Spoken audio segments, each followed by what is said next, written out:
ब्रह्मानन्दं परमसुखदं केवलं ज्ञानमूर्तिं द्वन्द्वातीतं गगनसदृशं तत्त्वमस्यादिलक्ष्यम् एकं नित्यं विमलमचलं सर्वधी साक्षिभूतं भावातीतं त्रिगुणरहितं सद्गुरुं तं नमामि। नमो ब्रह्मादिभ्यो ब्रह्मविद्या साम्प्रदायकर्तृभ्यो वंशऋषिभ्यो महाभ्यो नमो गुरुभ्यः। सर्वोपप्लवरहित प्रज्ञानघन प्रत्यगर्भो ब्रह्मैवाहमस्मि अहं पदार्थरहितः। सदाशिवसमारम्भां व्यासशङ्करमध्यमाम् अस्मदाचार्यपर्यन्तां वन्दे गुरुपरम्पराम्। हरिः ओं श्रीगुरुभ्यो नमः। हरिः ओं निर्भयानन्दाय विद्महे अचलपरिपूर्णाय धीमहि तन्नो परात्परः प्रचोदयात्। ॐ साईश्वराय विद्महे सत्यदेवाय धीमहि तन्नः सर्वः प्रचोदयात्। ॐ तत्पुरुषाय विद्महे महादेवाय धीमहि तन्नो रुद्रः प्रचोदयात्। सद्गुरुदेवाय विद्महे ज्ञानबोधामृताय धीमहि तन्नो श्रीविद्यासागरः प्रचोदयात्।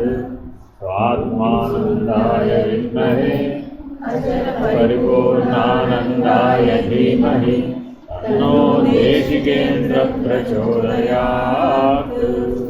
हरिः ओं श्रीगुरुभ्यो नमः। हरिः ओं। మనం పురుషోత్తమ మాసంలో ఉన్నాం. ఈ మాసానికి పేరేమిటండి? పురుషోత్తమ మాసం. దీని అధిక మాసం అనే పేరుతో కూడా పిలుస్తుంది. సాధారణంగా మన కాలగణనలో భాగంగా మామూలుగా కాలగణన భాగం ఎలాగా అంటే నెల అంటే 30 రోజులు, కానీ చాంద్రమానంలో 28 రోజుల 28 పావు రోజులు అంటే 28 రోజుల 6 గంటలు అక్కడికి నెల అయిపోతుంది. అంటే అర్థం ఏమిటి? చంద్రుని యొక్క కళలు ఎన్ని? 16. ఆ 16వ కళ చతుర్దశి తర్వాత పౌర్ణమి, అమావాస్య. నిజానికి 16 కావు, వాస్తవానికి 15. పౌర్ణమి అమావాస్య అంటున్నామని 16 అనకూడదు. ఎందుకని పాడ్యమి నుంచి లెక్క పెడితే పౌర్ణమికి 15 వస్తుంది, మరలా పాడ్యమి నుంచి లెక్క పెడితే అమావాస్యకు 15 వస్తుంది. ఏమంటే మరి 15 కలిపితే 30 అయింది కదండి, లెక్క అవలేదు. అంటే అర్థం ఏమిటట? అక్కడక్కడ తిథిద్వయాలు కలిసిపోతాయి.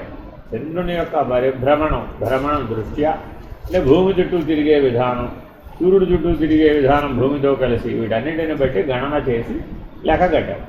ఇవన్నీ ఓవరాల్గా సంవత్సరం మొత్తం లెక్క కట్టేటప్పటికి అదంతా తేడా వస్తుంది. ఈ మాసములన్నీ లెక్కలన్నీ కలిపి తేడా చేసి చివరికి ఒక మాసం అధిక మాసంగా పరిణమిస్తుంది. అర్థమేనండి? అలాగా ఆషాఢ మాసం, అలాగా జ్యేష్ఠ మాసం, అలా భాద్రపద మాసం, ఇలా ఒక 4 మాసాలు ఎప్పుడూ కూడా అధిక మాసాలుగా వస్తూ ఉంటాయి. ఇందులో ఈసారి జ్యేష్ఠ మాసం అధిక మాసంగా వస్తుంది. ఈ అధిక మాసాన్ని పురుషోత్తమ మాసం అంటారు. అంటే అర్థం ఏమిటి? సాధారణంగా మానవ చేసే కర్మలలో అయితే మంచి పనులు ఉంటాయి, లేకపోతే చెడు పనులు ఉంటాయి. అయితే సత్కర్మ ఉంటుంది, లేకపోతే దుష్కర్మ ఉంటుంది. మనం చేసే పనులన్నీ ఏమిటండి అంటే సత్కర్మం, దుష్కర్మం. ఉదాహరణ చెప్తారు. మీరేదో దేవుడికి ప్రసాదం చేయాలని ఏదో వంట చేస్తున్నారండి. వంకాయలు తెచ్చారు. మరి వంకాయల లోపల పురుగులు ఉన్నాయని తెలుస్తుందా ముందే? తెలీదు. తెలుసునా? తెలీదా? పైన చిల్లులు ఉంటే లోపల పురుగులు ఉన్నట్టే. ఒక రకంగా బాగా తెలిసిన వాళ్ళకైతే పైన చిల్లులు ఉన్నాయనుకోండి, లోపల పురుగు ఉన్నట్టే, వాటిని తరిగి చూడక్కర్లా. కానీ అంత తెలివి లేకపోతే కోసాం, కోస్తే ఏమైంది? వాటి ఆయుర్దాయం ముగిసింది. మరి ఇప్పుడు మన అక్కడ దుష్కర్మ ఏం కావలేదా? నేను కోరి చేయలేదు కదండి. కోరి చేయకపోవడం, నువ్వు కోరి చేసినా కోసి చేసినా ఏం చేసినా అక్కడ జీవహింస జరిగిందిగా. ఇంకో జీవికి ప్రాణం పోయిందిగా, ఇంకో జీవికి దుఃఖం కలిగిందిగా. కాబట్టి పాపం అంటే ఏమిటి? పరపీడన పరాయణత్వమే పాపం. బాగా గుర్తుపెట్టుకోవాలి. పరపీడనం కలిగించకూడదు. అంటే మనం పాపం 3 స్థాయిలో చేస్తాం, పుణ్యం కూడా 3 స్థాయిలో చేస్తాం. ఏ పని చేయాలన్నా మనకేముండాలి? మనస, వాచ, కర్మణ. 3 పనిముట్లు ఇచ్చాడు భగవంతుడు. మనసు అనే ఒక పనిముట్టు ఇచ్చాడు, వాక్ అనే పనిముట్టు ఒకటి ఇచ్చాడు, కర్మ అనేటటువంటి పనిముట్టు కూడా ఇచ్చాడు. ఈ 3 ద్వారా మనం పరోపకారమే కనుక చేసామనుకో అది పుణ్యం. ఈ 3 ద్వారా పరులను బాధించామనుకోండి అది పాపం. వేరే ఇంకేమిటి? కాబట్టి వీటి వలన ఏమిటి వస్తాయండి అంటే స్వర్గాపవర్గములనే ఫలములు కలుగుతాయి. ఏంటండి ఆ ఫలములు? స్వర్గము, అపవర్గము. అపవర్గము అంటే మోక్షం. అపవర్గం అంటే ఏంటండి? మోక్షం. ఈ పురుషోత్తమ మాసంలో చేసినటువంటి ఏ పనైనా అది మోక్షదాయకం అవుతుంది. అందుకని ఈ పురుషోత్తమ మాసాన్ని ఇతరత్రా ఏ రకములైనటువంటి పనులు పెట్టకుండా విశ్రాంతి ఇచ్చేసారు. అంటే అర్థం ఏంటి? మనిషికి ఎప్పుడు ఏదో పని చేయాలనిపిస్తుంది. ఏమండి అక్కడ ఏదో 33 సెంట్లు స్థలం కొనానండి, అందులో 3 సెంట్లు ఏదో శంకుస్థాపన చేస్తానండి అంటే అది పనే కదా. శంకుస్థాపన చేయాలి అంటే మనకి ఎన్ని అమర్చుకోవాలి అవన్నీ. దాంట్లోనే నీ మనసు అంతా ఇప్పుడు ఇటు అయిపోయింది. ఇప్పుడు పాల చెట్టు ఎక్కడ తేవాలి, పాలకర్ర ఎక్కడ తేవాలి, పాలు ఎక్కడి నుంచి తేవాలి, పురోహితుడిని ఎక్కడ తేవాలి, ఎక్కడ గొడపం వేయాలి, ఎవరిని కలవాలి, ఎవరిని బెల్టన పెట్ట నానాయాగి ఓ పని పెట్టుకున్నాడంటే ఆ పనితో ఆ నెలంతా గోవింద. అంటే మానవుడు సంవత్సరం మొత్తం మీద ఎన్ని పనులు పెట్టుకున్నాట? ఓ 10-12 పనులు పెట్టుకుంటాడ. ఆ నెలంతా ఆ పనితో గోవింద. అదే ఇంకా పెద్ద పెద్ద పనులు పెట్టుకున్నాడు. వాళ్ళ అమ్మాయి పెళ్ళి అన్నాడు, అప్పుడేమైంది? 3 నెలలో 6 నెలలో పోయింది. ఒక నెలతో అవదది. అంతేనా కాదా? ఇలాగా వాడి జీవితంలో మరి జీవితం అంతా ఎప్పుడు చూసినా పుట్టిన దగ్గర నుంచి పోయేదాకా ఏం కనబడుతుంది? ఏదో పని, దాని దగ్గర ఫలితం. మనసు, వాక్కు, కర్మ 3 చేత ఏదో ఒక పని చేయడం, ఆ పని యొక్క ఫలితాన్ని అనుభవించడమే జీవితంగా కనబడుతుంది. ఇంతేనా కాదా? ఓవరాల్గా మానవ జీవితం లెక్కేస్తే ఇదే ఉద్యోగం. సరే, ఒకడెవడో పుట్టేటేంటి, పుట్టంగానే ఏమైంది? 3 నెలలు పోయిందా 6 నెలలు పోయిందా? తల్లిగారికి ఏమో పుట్టక ముందు 9 నెలలు పోయింది, పుట్టిన తర్వాత 6 నెలలు పోయింది. ఎందుకని? పుట్టక ముందు అదే ఉద్యోగం, వాడిని చూడటమే సరిపోయింది. పుట్టిన తర్వాత వాడిని చూడటమే సరిపోయింది 6. ఇంకా వాడి ఆవిడ ఏ పనికి లేదు. ఏం చెప్పినా ముందు పిల్లాడి సంగతి చూడవమ్మా అంటారు ఎవరైనా. అంతేనా కదా? కాబట్టి ఇప్పుడు పెద్ద పని వచ్చిందా కదా? సంవత్సరాలు పోయింది. వాడికి ఏదో ఈ లోపల ఏదో తేడా వచ్చింది, ఇంకేమైంది? పోయాయి. నీకు తేడా వచ్చింది ఈ లోపల, ఇంకా పోయాయి. ఈ లోపల మీ అత్తగారికి తేడా వచ్చింది, ఇంకా పోయాయి. ఇంకా తర్వాత మీ మామగారికి తేడా వచ్చింది, తర్వాత మీ నాన్నగారికి. ఇలా రొటేషన్ తిరిగి వచ్చేస్తాడు. మీరు చూసుకోండి, కుటుంబంలో ఒకడికి ఎక్కడికో మొదలవుతుంది, చివరికి ఇంట్లో ఉన్న కుటుంబ సభ్యులు 10 మందిని తొడబెట్టుకు వచ్చేస్తుంది. వస్తే ఇప్పుడు ఏమిటైపోయింది? వచ్చిన ఎవరికైనా ఏదైనా తేడా రాగానే మనకేమైంది? సమయం పోయింది, కాలం 1 సంవత్సరం వెళ్ళిపోయిందండి, వెనక్కి తీసుకురండి మళ్ళా. అందుకని ఈ అధిక మాసం నాడు, పాడ్యమి నాడు నిన్ను సమీక్షించమంటారు. గత అధిక మాసం నుంచి ఈ అధిక మాసానికి నేనేం చేశాను మోక్షం కోసం. ఈ నెలంతా ఒక పనే ఉందట మానవుడికి. ఏమిటది? మోక్షం కోసం జీవించుట. అది కూడా ఓ పనే, అది కూడా ఒక కర్మే. మోక్షార్థివై జీవించుట, ముముక్షత్వముతో జీవించుట. అందుకని ఈ మాసానికి పురుషోత్తమ మాసం అని పేరు. అంటే నీ లక్ష్యంలో పురుషోత్తముని మాత్రమే దృష్టిలో పెట్టుకోవాలి. అంతేగాని నా దొడ్లో కాసినటువంటి వంకాయలు ఎవరు ఎత్తుకుపోయారు తెలియదండి, రాత్రి కాస్త మళ్ళీ వంకాయలు ఎత్తుకుపోయారు అని వాడికి పొద్దున్నుంచి రాత్రి దాకా శాపనార్థాలు పెడుతూ కూర్చున్నాను. అదేం పురుషోత్తమ మాసం? ప్రయోజనం లేదు. ఎంతకీ కాసినవేంటి మళ్ళీ వంకాయలు? పడి కాసే మీరు వంక చెట్లు చూడండి, మనం పెంచితే మామూలుగా విత్తనాలు వేస్తే మంచి వంకాయలు వస్తాయండి. గాలికి వచ్చి పడేవన్నీ కూడా ముళ్ళ వంకాయలు వస్తాయి. అవి కూడా పనిచేస్తాయి, పని చేయకపోవు, కానీ దాన్ని జాగ్రత్తగా వండకపోతే చేదిగిపోతాయి. ఇవి ఎవడో కోసుకుపోయాడు అనుకుంటారు. ఇప్పుడు సర్లే ఏమో పడ్డాయి, గాలికి పడ్డాయి, ముళ్ళ వంకాయలు కాస్తే కాయలు ఎవరికో కావాలి కోసు అని ఊరుకోవచ్చు కదా. కానీ వీడేమనుకున్నాడు, ఇప్పుడు వాడిని పైకి కిందకి ఎక్కి దిగేసాడు అనుకోండి, ఏమైనప్పుడు అప్పుడు పొరపేటన పరాయణతో రాలా. అదేమిటంటే నేను వాడిని అనలేదు కదా, వాడు చేసిన పనిని బట్టి కదా వాడిని తప్పించానంటాడు. అంతేనా కదా? అని నువ్వు అన్నవన్నీ ఈ చైతన్య మహాసాగరంలో భద్రపడతాయి. భద్రంగా బ్యాంకు లాకర్లో నువ్వు ఏదైతే వస్తువు పెడితే ఎలా ఉంటుందో అలాగే నీ మనసు వాక్కు కర్మల ద్వారా వచ్చినటువంటి అన్ని వైబ్రేషన్స్, అన్ని తరంగాలు కూడా చైతన్యంలో భద్రపరచబడతాయి. నీ పేరు మీద అక్కడ ఒక బ్యాంక్ లాకర్ ఉంటుంది. సూక్ష్మం, సమిష్టి సూక్ష్మంలో, ఎష్టి సూక్ష్మంలో జరిగినటువంటి అన్నింటికీ కూడా ఒక రికార్డ్ మెయింటైన్ చేయబడుతుంది, ఒక లాకర్లో మెయింటైన్. సందర్భం వస్తుందిగా, కాలం వస్తుందిగా, వచ్చినప్పుడు ఏమవుతుందట, అందులో వస్తాయి అంతా దాంట్లో నిండా వచ్చేస్తాయి, ట్రాన్స్ఫర్ అయిపోతాయి ఆటోమేటిక్గా. అందువల్ల మనం ఎన్నో అకారణ దుఃఖాలను అనుభవించవలసి, అకారణ సుఖాలను కూడా అనుభవించవలసి. ఈ ప్రపంచంలో ఎవరికైనా కానీ వాడు అనుకోకుండా సుఖం కలిగింది అనుకోండి, అప్పుడు వాడు ఆనందపడతాడంటావు, పడవంటావు? పడతాడా? ఈ సుఖం నాకెందుకు ఇచ్చాడు భగవంతుడు అని అడుగుతాడంటావా? అదేంటి? అదే ఏదైనా దుఃఖం వచ్చినప్పుడు మాత్రం నాకే ఎందుకు ఇచ్చాడు భగవంతుడు, అదేనా కదా? దానికి భగవంతుడు ఇచ్చిన సమాధానం ఇదన్నమాట. ఆయన అది నేనే నీ మీద ప్రేమతో ఇవ్వలేదు, ఇది నేనేమి ద్వేషంతో ఇవ్వలేదు, నాకు రాగద్వేషాలు ఏమీ లేవు, నేను అతీతుడను, పురుషోత్తముడను, నేను నువ్వు చెప్పుకునే ద్వంద్వాలకు లోబడిన వాడను కాదు. నేను ఏది ఎవరిదో వారిది వారికి ఇచ్చి పంపడమే. మలయాళ ఎక్కింతలు అంటారన్నమాట. కటికవాడట మేకను కోస్తాడు కదా, వాడి పని ఏంటి? కపేళాలో కటికవాడి పని. సందర్భం వచ్చినప్పుడు కోస్తాడండి. కోసేటప్పుడు అంటే దాన్ని నడిపించి తీసుకెళ్ళాట, భద్రంగా ఒక గంపలో పెట్టి, ఆ గంపని జాగ్రత్తగా ఆటోలోనో ఏదైనా వాహనంలో జాగ్రత్తగా కూర్చోబెట్టి దానికి ఏ నొప్పి కలగకుండా బ్రహ్మాండంగా తీసుకెళ్తాడు. అర్థమైందండి? లేదంటే ఊరేగిస్తూ తీసుకెళ్తాడు బలిత్యము. అప్పుడు ఆ జీవి అనుకుంటూ ఉంటాడు, ఆహా నాకు ఎంత గౌరవం దక్కింది, ఏం కష్టం లేకుండా హాయిగా వెళ్ళిపోతున్నాను, ఇదే నడిచి వెళ్ళాలంటే కాళ్ళు నొప్పులు ఎంత అయ్యేదో, ఊరేగింపు మెడ మీద ఎక్కించుకుని ఊరేగింపు మరీ మెడ మాలలు వేసి మరీ నన్ను ఊరేగిస్తున్నాడు, వాడి తల మీద పెట్టుకుని ఊరేగిస్తున్నాడు కదా అనుకుంటుందట. ఇప్పుడు ఆ సుఖమైనా కాదాది? నడిచి వెళ్ళాలంటే కష్టం అండి. నేనెవడో నేను ఎత్తి మీద ఎత్తుకెళ్తే చాలా సుఖం. తర్వాత ఏం చేశాడు వాడు? అప్పుడు బలిచ్చేటప్పుడు అనుకుంటాడు, అయ్యో రామో కృష్ణ నారాయణ అనుకుంటాడు. మృత్యు వచ్చినప్పుడు రామకృష్ణ నారాయణ అంటే అప్పుడు పనిచేస్తాంటావా? ఎందుకని? ముందు అపస్మారుడు వచ్చి కూర్చుంటాడు. కొంచెం చెప్పే పాఠం అదేనండి. నిద్ర కానీ మృత్యువు కానీ వచ్చినప్పుడు ముందు ఎవరు వస్తారండి? అపస్మారకం వచ్చేసి. అప్పుడు నేను రామకృష్ణ పోయి కుయ్యో రోజు గణప సజ్జానంద స్వామీజీ అంటారు. మీరు ఎవరైనా హాస్పిటల్కి వెళ్ళారనుకోండి, హాస్పిటల్లో వాళ్ళు అందరూ రోగులు బాధితులు ఉంటారా లేదా? వాళ్ళ దగ్గరికి వెళ్ళి వాళ్ళు నొప్పులు పడే తీరు గమనించమంటారు. వాళ్ళందరూ రకరకాల నొప్పులతో బాధపడుతుంటారా లేదా? ఏమని బాధపడుతుంటారండి? అయ్యో అయ్యో మరో.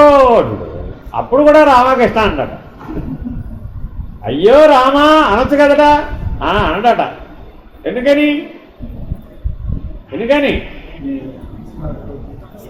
సంస్కార బలం లేదు, అటువంటి సంస్కరించబడినటువంటి మనస్తత్వం లేదు. కాబట్టి మనం అసలు పని ఫలితం ఎందుకు పెట్టాడు పరమాత్మ అంటే మన సంస్కారాన్ని రద్దు చేసుకోవడానికి. మనస వాచ కర్మణ ఏదైతే చేస్తున్నామో ఆ చేసే అభ్యాస బలం చేత మన సంస్కారం తయారవుతుంది. ఆ సంస్కారం ఆ జన్మాంతరానికి వాసనగా చేర్చబడుతుంది. ఆ వాసన నుంచే మనకి జన్మ కలుగుతుంది. ఈ వాసన అంటే ఎటువంటిది అంటే భగవాన్ సత్యసాయిబాబా వారు చిన్న ఉపమానంతో చెప్పారు. ఒక కాగితం పెట్టుకున్నాం, మీ దగ్గర ఏవో కాగితాలు ఉన్నాయి. ఒక కాగితం పెట్టుకుని వెళ్ళి మీ ఇంటి ముందర ఎవరో మల్లెపూలు అమ్మొస్తే, అమ్మ మల్లెపూలు పెట్టమ్మా అన్న, 10 రూపాయలు ఇస్తే మల్లెపూలు పెట్టుకున్నాం. ఆ కాగితంలో పొట్లం కట్టాం. కొన్ని గంటల పాటు ఆ మల్లెపూలు ఆ కాగితంలో ఉన్నాయి. ఉండేటప్పటికి ఏమైంది? ఆ మల్లెపూలు వాడేసుకున్నావు, పూజకి వాడేసావు, కాగితం అక్కడే ఉంది. కానీ గాలిలో మల్లెపూల వాసన పోలేదు. ఎందుకు పోలేదు అని ఆలోచించాడు. అక్కడికే వస్తాను, మల్లెపూల వాసన వాడేసే కదా. ఎలా చూస్తే కాగితంలో చూస్తుంది, పేపర్కి వచ్చింది. ఇప్పుడు పేపర్ ఏమైనా మల్లెపూలు పొందిన పరిణామం అంతా పొందిందే? పొందలేదు. కానీ దానికి ఆ వాసన అంటిందా లేదా? అంటే ఇది సాత్వికమైనటువంటి వాసన. నేనేమన్నారండి? సాత్వికమైన వాసన. ఈ లోపల మీ అబ్బాయి బజారుకి వెళ్ళి వచ్చినవాడు వచ్చేటప్పుడు పకోడీలు పట్లం పడుతుంది, అది కాగితంలోనే గడ్డి తెచ్చాడు. ఈ మల్లెపూల వాసన కాస్త ఏమైపోయింది? పకోడీల వాసనతో కొట్టుకుపోయింది. ఇప్పుడు ఏది బలంగా తెలిసింది?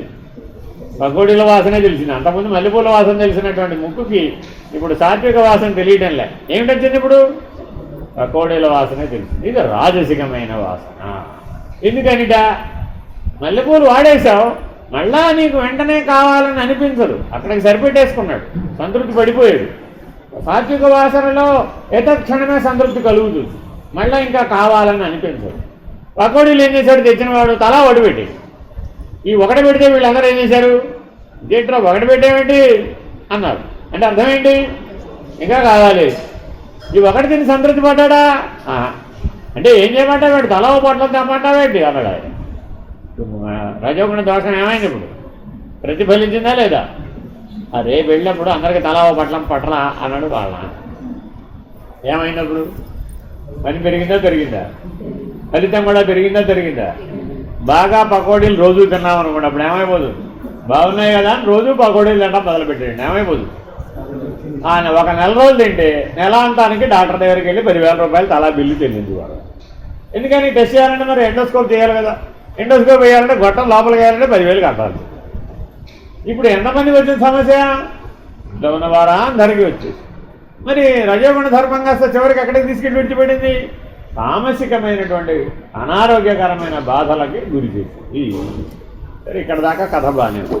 ఈ లోపల పక్కింటి వారు ఉప్పు చేపలు వేయించారు. వాళ్ళ ఇంట్లో నుంచి ఆ ఉప్పు చేపలు కట్టి తెచ్చిన గాలిగా కాగితం ఎగురొచ్చి మీ ఇంట్లో పోయింది. ఏమైపోయినప్పుడు ఎక్కడి నుంచో ఉప్పు చేపల వాసన వస్తుంది. ఇదేమిట్రా మన ఇంట్లో ఉప్పు చేపల వాసన వస్తున్నాయి అని వెతికి చూసాడు. చూస్తే ఏమైంది? అది కూడా ఒక కాగితానికి అంటుంది. ఇప్పుడు కాగితం ఏమైనా తప్పు? మల్లెపూల వాసన అంటుకోవడానికి కానీ, పకోడీల వాసన అంటుకోవడానికి కానీ, ఉప్పు చేపల వాసన అంటుకోవడానికి కానీ కాగితాన్ని ఏమన్నా ఏ దోషం లేదు. అలాగే మన మనస్సు కూడా కాగితం లాంటిది. మనం అన్ని దోషాలు ఎవరి మీద పెడుతున్నాం? అంతా ఈ మనసేనండి బాబు, అంతా ఈ మనసే. ఈ మనసొక్కటి అంటాడు. అది ఎప్పటికీ అవ్వదు. ఎందుకని? దాని ఏం దోషం లేదు. అసలు మనసుదేం దోషం లేదు, మనసును నడిపేవాడిది దోషం. నీకు పనిముట్లు 3 ఇచ్చినప్పుడు ఏమిచ్చాడు? మనసు, వాక్కు, కర్మేంద్రియాలు ఇచ్చాడు. మాట్లాడడానికి వాగింద్రియాన్ని ఇచ్చాడు. నడిపించడానికి మనసు అనేటటువంటి ఆయుధాన్ని. ఈ 3 పనిముట్లు అనే చెప్పండి. మరి మనసు పనిముట్టు అయితే పనిముట్టు నడిపేవాడిది తప్పు అవుతుంది, ఆ పనిముట్టు తప్పు అవుతుందా? లేదండి. ఒక ఆయన పొరపాటున కత్తులు పట్టుకెళ్తూ ఉంటే ఆ కత్తి ఎవరికో పొడుచుకుందండి. మరి అతనికి బాధ కలుగుతుందా లేదా? అతను రిపోర్ట్ చేశాడండి పోలీసులకి. ఈయన ఏమన్నాడంటే, నాదేం తప్పు లేదండి, పొరపాటు ఈ కత్తి. పొరపాటు కత్తి అంటే ఇప్పుడు శిక్ష ఎవరికి వేయాలి? కత్తికి వేయాలి. కత్తికి శిక్ష ఎలా వేసావు? కత్తిని వాడిన వారు ఎవరు? నువ్వు కదా. కాబట్టి నీ మనసు కూడా ఎటువంటిదట? ఈ పనిముట్టు లాంటిది. కాబట్టి శిక్ష ఎవరికి పడుతుంది అంటే నీకే పడుతుంది. ఆ శిక్ష అనుభవించేవాడు, అనుభవం పొందేవాడు, భోక్తృత్వ అభిమానాన్ని పొందుతున్నవాడు, కర్తృత్వ అభిమానాన్ని పొందుతున్నవాడు ఎవడో వాడే జీవుడు. ఈ మనసుని నడిపేవాడెవడో వాడు జీవుడు.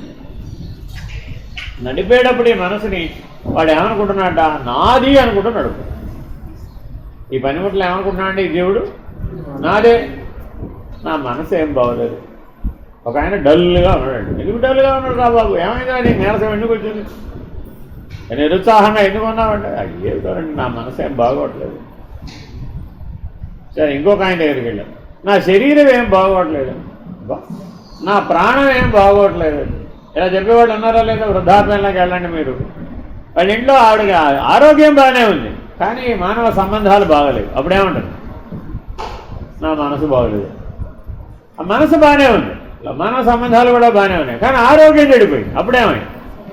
చుట్టూతో 5 పిల్లలు కన్నది, 5 పిల్లలు చుట్టూతో ఉన్నారు, పరిచర్యలు చేస్తున్నారు, కానీ శారీరక ఆరోగ్యం బాగలేదు. అప్పుడేమని ఏం బాగోట్లేదండి, ఏం బాగోట్లేదమ్మా, శరీరం బాగోట్లేదు. మరి ఇప్పుడు శరీరం పనిముట్టేనా కదా? పనిముట్టేగా. మనసు బాగోట్లేదండి, మనసు కూడా పనిముట్టే కదా. మరి ఒక ఆయనకి నీరసం వచ్చి పడుకున్నాడు, సెలైన్ ఎక్కిస్తున్నారు. ఏమైందయ్యా? నిన్న ఎండకి వెళ్ళానండి, అంతా ఎండ దెబ్బ కొట్టేసి ప్రాణం ఏం బాగోట్లేదండి, నీరసంగా ఉంది.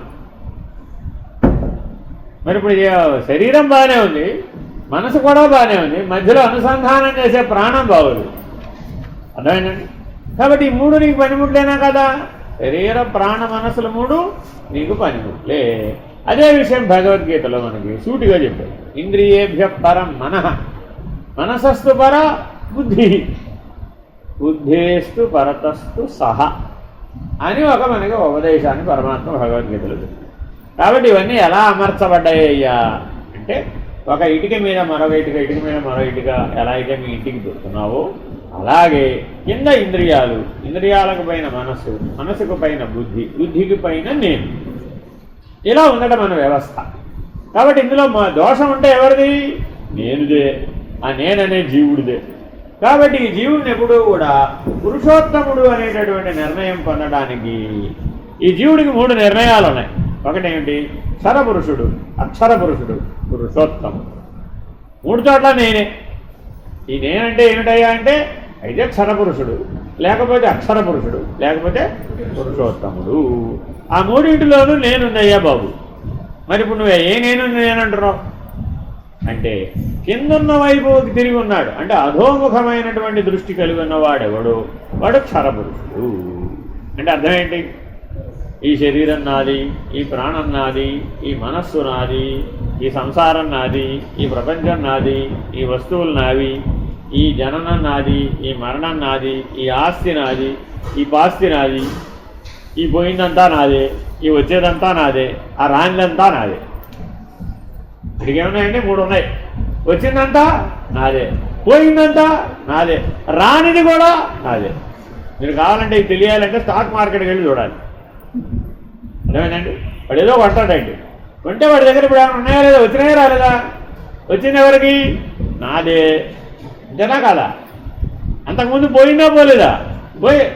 పోయింది ఎవరిది? అది నాదే. అంతేనా కాదా? ఈ లోపల ఈ స్టాక్ రేపటికి వాడు అక్కడ స్క్రోల్ చూపిస్తూ ఉంటాడండి, రేపటికి 500 రెట్లు అవుతుంది. అబ్బా రాంది, అది కూడా నాదే. ఇంకా రాలేదు, అది రాంది కూడా నాదే. రేపటికి వచ్చేటప్పటికి ఏమైంది? అది 500 రెట్లు అవుతుందో -500 అవుతుందో అడిగింది, అది నాదే. అందుకని వచ్చింది నాదే, పోయింది నాదే, రానిది కూడా నాదే అని బాధపడిపోతుంది. వీడి గోలంతా అది ఎంతసేపు బాధే. ఈ క్షరపురుషుడు ఎప్పుడూ కూడా బాధించబడడం ద్వారా పరిణామం చెందుతున్నాడు. దీనికి ఎలా గుర్తు చెప్పారయ్యా అంటే, ప్రసవ వేదనతో ప్రారంభమై మరణ వేదనతో ముగింపు క్షరపురుషుడు. వీడు ప్రారంభం ఎక్కడండి? ప్రసవ వేదనతో ప్రారంభం. ఇంకా తర్వాత ఇక ప్రతిదానికి వాడికి వేదనే. దొరికినా వేదనే, దొరకపోయినా వేదనే, వచ్చినా వేదనే, పోయినా వేదనే, రాకపోయినా వేదనే. వస్తుందన్నా వేదనే. వచ్చింది రాలేదే అని, వస్తానన్నది రాలేదే. వాళ్ళ అబ్బాయి ఎక్కడ ఉంటాడండి, రేపు వస్తానని ఇచ్చాడు, వాడికి ఏదో తేడా వచ్చి ఓ రోజు తర్వాత వచ్చాడు, వాడు రాలేదని బాధపడు. వచ్చిన తర్వాత వాడు ఏదో రాగానే నేను ఎలా ఉన్నామని పలకరించలేదే అని ఏడుస్తుంది. నీ గోలపాడు కాదు, రాలంతసేపు రాలేదని, వచ్చిన తర్వాత పలకరించలేదని. పలకరించాడనుకోండి, సరే పలకరించలేదని పొద్దున్న సాయంత్రం దాకా పలకరించాడనుకోండి, అది ఎక్స్ట్రా అయిపోయింది. ఎక్కువగా పలకరించాడని అప్పుడు కూడా బాధపడు. దీని పని ఎప్పుడు వేదన చెందడమే దీని ఉద్యోగం. ఎందుకనయ్యా అంటే ఆ వేదన ద్వారా పరిణామం చెందుతుంది. క్షరపురుషుడి పరిణామం అంతా వేదనతో కూడుకుని ఉంటుంది. నీ జీవితంలో ఎప్పుడైనా సరే దుఃఖపడే సందర్భం వచ్చిందనుకోండి, అప్పుడు నువ్వెవరు? క్షరపురుషుడివే, సందేహం లేదు అందులో. ఇంకా ఎవరైనా సరే ఈ పరిణామ స్థితి నుంచి అధిగమించి పైకి ఎదిగాడు అనుకోండి, పురోభివృద్ధి చెందాడు అనుకోండి, అప్పుడు అతను సాధన చేసిన వాడై ఉంటాడు. ఆ సాక్ష్యత్వ జ్ఞానాన్ని పొందినవాడై ఉంటాడు. ఆ సాక్ష్యత్వ జ్ఞానం పొందినవాడు ఎవరైతే సాక్షి అనే నిర్ణయాన్ని పొందాడో, ఆ జ్ఞానం ద్వారా, ఆ జ్ఞాన అనుభవం ద్వారా నేను సాక్షిని, నేను ఆత్మస్వరూపుణ్ణి, నేను బ్రహ్మస్వరూపుణ్ణి అనే నిర్ణయం ఎవరైతే పొందారో వాళ్ళు అక్షర పురుషుడు. వాడికి ఏమిటయ్యా? పరమానంద నిర్ణయం. జీవుడికి ఏం కావాలండి? శాశ్వత దుఃఖ నివృత్తి. జీవుడికి ఏం కావాలి? శాశ్వత దుఃఖ నివృత్తి. అక్షర పురుషుడు ఇస్తున్న నిర్ణయం ఏంటా? పరమానంద స్థితిలో ఉంటాడు. వాడు ఎప్పుడూ ఆనంద స్వరూపుడు. అర్థమైందండి? వీడికి దుఃఖమే లేదు వాడు. అట్లా ఎప్పటికీ దుఃఖం లేకుండా ఎప్పుడూ ఆనంద లక్షణంతో పరమానంద స్వరూపుడుగా ఉన్నవాడేవాడు వాడు అక్షర పురుషుడు. అర్థమైందండి? ఎప్పుడు దుఃఖాల గురించి చెప్తూ ఆ దుఃఖ నివృత్తి కోసమే పాటుపడేవాడేవాడు వాడు క్షర పురుషుడు. ఆహా, ఇప్పుడు మూడో వాడు పురుషోత్తముడు. వాడేమిటయ్యా? వాడికి రెండూ లేవట. వాడికి ఏం లేవండి? ఇప్పుడు ఈ క్షరపురుష లక్షణము లేదు, ఆ అక్షర పురుష లక్షణము లేదు. వాడు రెండింటికి అతీతుడు, ద్వంద్వాతీతుడు. అదేనండి, వాడేవాడండి? ద్వంద్వాతీతుడు. పిండ బ్రహ్మాండాలకు సాక్షి ఎవడో వాడు పురుషోత్తముడు. అదేనండి, చాలా జాగ్రత్తగా ఈ పురుషోత్తమ నిర్ణయాన్ని పట్టుకోవాలి అంటే ధ్యాస నువ్వు ఎవరి మీద పెడితే, నీలో ఉన్న నేను ధ్యాస దేని మీద పెడితే వాడు అవుతాడు అంతే. అంటే వీడెప్పుడూ ఈ క్షరపురుష లక్షణాలకు సంబంధించిన దాని మీదే ధ్యాస పెట్టాడు అనుకోండి, అప్పుడు వీడే నిర్ణయాన్ని పొందాడు? క్షరపురుష నిర్ణయాన్ని పొందాడు. వీడెప్పుడు ధ్యాస అక్షర పురుష లక్షణాల మీద పెట్టాడు అనుకోండి, అప్పుడేమవుతాడు? అక్షర పురుషుడు. వీడు పురుషోత్తమ స్థితి సంబంధించిన లక్షణాల మీద దృష్టి పెట్టాడు అనుకోండి, వాడు ఏమవుతాడు? కాబట్టి ధ్యాసను బట్టే వాడేమవుతాడనే నిర్ణయం. అందుకని బ్రహ్మవిత్ బ్రహ్మైవ భవతి. ఎవరైతే బ్రహ్మమును గురించే ఆలోచిస్తూ ఉన్నాడో, బ్రహ్మమును గురించే లక్షణాల గురించే శ్రవణ మనన నిధి ధ్యాసలను వినియోగించాడు, వాడేమయ్యాడు? బ్రహ్మమే అయ్యాడు. ఎవడైతే దాని అర్థం ఏంటి? జీవుడి మీద దృష్టి పెట్టాడు, అప్పుడేమయ్యాడు? వాడు జీవుడయ్యాడు. ఎవడైతే పురుషోత్తముడైనటువంటి పరబ్రహ్మము మీద దృష్టి పెట్టాడు, వాడేమయ్యాడు? పరబ్రహ్మమే అయ్యాడు. కాబట్టి నువ్వు ఏ లక్షణాలను శ్రవణ మనన నిధి ధ్యాసలుగా ధ్యానం పెడతావో ఆ ధ్యానం చేత నువ్వు అది అవుతావు. మీకు ఒక పుస్తకం ఇచ్చాం, తుర్యాతీతోపనిషత్తు. ఈ పురుషోత్తమ మాసం సందర్భంగా పురుషోత్తమ నిర్ణయం గురించి చెప్పింది ఈ తుర్యాతీతోపనిషత్తు. భగవద్గీతలో పురుషోత్తమ ప్రాప్తి యోగం అని ఒక యోగం. ఇది పాఠం ప్రతిరోజు ఈ వారం రోజులు చెప్తాం కాబట్టి పాఠం ముందు తర్వాత ఆ పురుషోత్తమ ప్రాప్తి యోగం భగవద్గీతలో పారాయణ చేద్దాం. ప్రస్తుతానికి ముందు మీకు ఇవాళ సాయంత్రం పూట ధ్యానం, ధ్యేయం, ధ్యాత. ఎందుకని?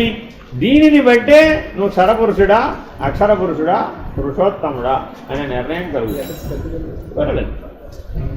ధ్యానము, ధ్యేయము, ధ్యాత, ఇది మానవ జీవితంలో మానవుడికి మాత్రమే ఈ సృష్టిలో సాధ్యమయ్యేటటువంటి సాధన.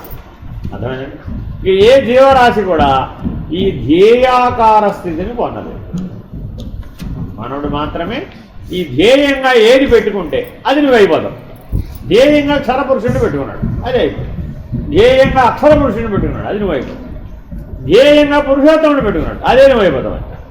కాబట్టి మానవుడు ఉత్తమమైనటువంటి ధ్యానం అనగా ఏమి అంటే ధ్యేయాకారముగా పురుషోత్తముని పెట్టుకోవడమే ఉత్తమం. అక్షర పురుషుడిని పెట్టుకోవడం మధ్యమం, క్షరపురుషుని పెట్టుకోవడం అధమం. అర్థమేనండి? ఈ ప్రపంచంలో ఎవరైనా సరే నేను హిమాలయ పర్వతం అంత మలాన్ని సేకరిస్తాను అని పెట్టుకుంటారా? ఎంత కావాలి నాకు? పైగా అది కూడా హిమాలయ పర్వతం అంతా అంటే అప్పుడు మన జీవితంతో దానికోసం కష్టపడాలా వద్దా? అప్పుడు ఎవరి దగ్గరికి వెళ్ళాలి? అది లభించే చోటుకే వెళ్ళాలి. మరి అంతేనా కాదా? ఈ లోపల 100 సంవత్సరాల జీవితం అయిపోయింది. 100 సంవత్సరాల జీవితంలో ఆయన ఎంత సంపాదించాడు అంటే హిమాలయ పర్వతం అంత మలాన్ని సంపాదించాడు. ఈ లోపల అది అలాగే ఉంటుందంటారా? 100 ఏళ్లలో ఏమైపోతుంది? అది మట్టి అయిపోతుంది మళ్ళా. ఎందుకని? అది అందులోంచే కదా వచ్చింది, జనా కాదా? మరి ఈ సేకరించిందంతా 100 ఏళ్లలో ఏమైపోయింది? ఈయన మట్టిలోనే వెళ్ళింది. కాబట్టి మలదోషం కలిగిన వాళ్ళు క్షరపురుషుడు. మల విక్షేప, ఒక దోషం చెప్తే 3 చెప్పినట్టే. త్రిపుటిలో గుర్తుపెట్టుకోండి, ఏదైనా ఒకటి చెప్తే వీళ్ళని కూడా చెప్పినట్టు. కాబట్టి క్షరపురుషుడు అనగా ఎవరు? మల విక్షేప ఆవరణ దోషత్రయము చేత బాధించబడేవాడు, ప్రభావితమయ్యేవాడు ఎవడో వాడే క్షరపురుషుడు. ఈ త్రిదోషములు లేనివాడెవడో, ఈ త్రిపుటికి అతీతుడు ఎవడో వాడు అక్షరపురుషుడు. అదేనండి. ఈ రెండింటికి ఆవలున్నవాడెవడో వాడు పురుషోత్తముడు. అంటే ఈ రెండు తెలియకుండా పురుషోత్తమ నిర్ణయం చెప్పడం వీలు కావడం లేదు. అందుకని ముందు మనం అక్షర పురుష నిర్ణయాన్ని తెలుసుకునే ప్రయత్నం చేస్తాం. భారతీయ సనాతన ధర్మంలో ముఖ్యంగా వేదాంత మరియు యోగ శాస్త్రాలలో ధ్యానము, ధ్యేయము మరియు ధ్యేత రెండు ఒకటేనండి అనే 3 పదాలు జ్ఞాన లేదా ధ్యాన ప్రక్రియలో త్రిపుటిని సూచిస్తాయి. త్రిపుటి, పుటి అంటే పుటి, వాట్ ఈజ్ పుటి అంటే పుట అంటే పేజీ, పుటి అంటే అల్లబడినది. పుటి అంటే ఏంటండి? అల్లబడినది. జడాలనుకుంటున్నారా లేదా? ఎన్నుంటాయి అందులో? 3. టింగ్ టింగ్ టింగ్ టింగ్ టింగ్ టింగ్. ఒకటి మధ్యలో పెట్టి అటోటి మధ్యలో దాన్ని అటు మొత్తానికి 3 కలిపి వెళ్ళేస్తావా లేదా?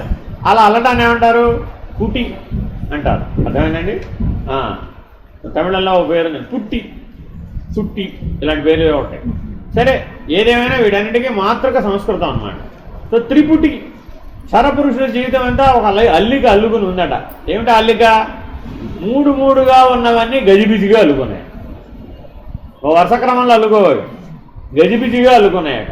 అంటే అర్థం ఏమిటంటే, ఒక రైతు చెప్పాడు, ఏమండి ఒకే పాదుకి బీరపాదు, దానికే కాకరపాదు, దానికే దొండపాదు, దానికే చిక్కుడుపాదు, దానికే పొట్లపాదు, దానికే గుమ్మడిపాదు, ఈ పాదే అన్నీ కలిపి ఒక బందిరికే ఎక్కించాడు అనుకోండి, ఏమైపోతుంది?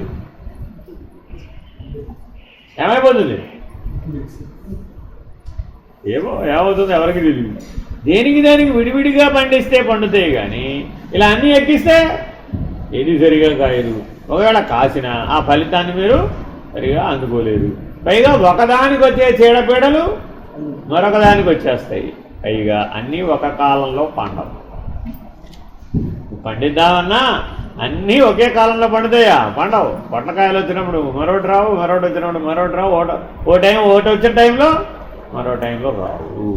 కాబట్టి ఈ త్రిపుటిలో ఈ గజిబిజి అల్లికలో మానవుడు చిక్కుకుపోదు. ఈ అల్లిక ఎవరు అల్లుకున్నారు? నువ్వే. ఎందుకని? నువ్వు ధ్యేయాకారముగా క్షరపురుషుడు పెట్టు. ఏమిటట ఇంతకీ? సుఖాపేక్ష చేద్దాం. ఈ అల్లికకి కారణం ఏంటండి? త్రిపుటి అనే అల్లికలో చిక్కుకోవడానికి కారణం ఏమిటంటే సుఖాపేక్ష. అర్థమైందండి? ఏమిటో ఎలాగో చెప్తున్నారు. ధ్యానం చేసేవాడు, ధ్యానం చేసే ప్రక్రియ, ధ్యేయం, ఎవరినైతే ధ్యానిస్తున్నామో ఆ పరమాత్మ లేదా లక్ష్యం, ఈ 3కి సంబంధించిన విషయాలు తెలుస్తాయి. శ్రీమద్ భగవద్గీత ఆత్మ సంయమ యోగం 6వ అధ్యాయం. భగవద్గీతలో ధ్యాన యోగాన్ని వివరించేటప్పుడు మనస్సును ధ్యేయంపై, పరమాత్మపై ఉంచినప్పుడు ధ్యాతకు కలిగే స్థితిని భగవంతుడు ఇలా వివరించాడు.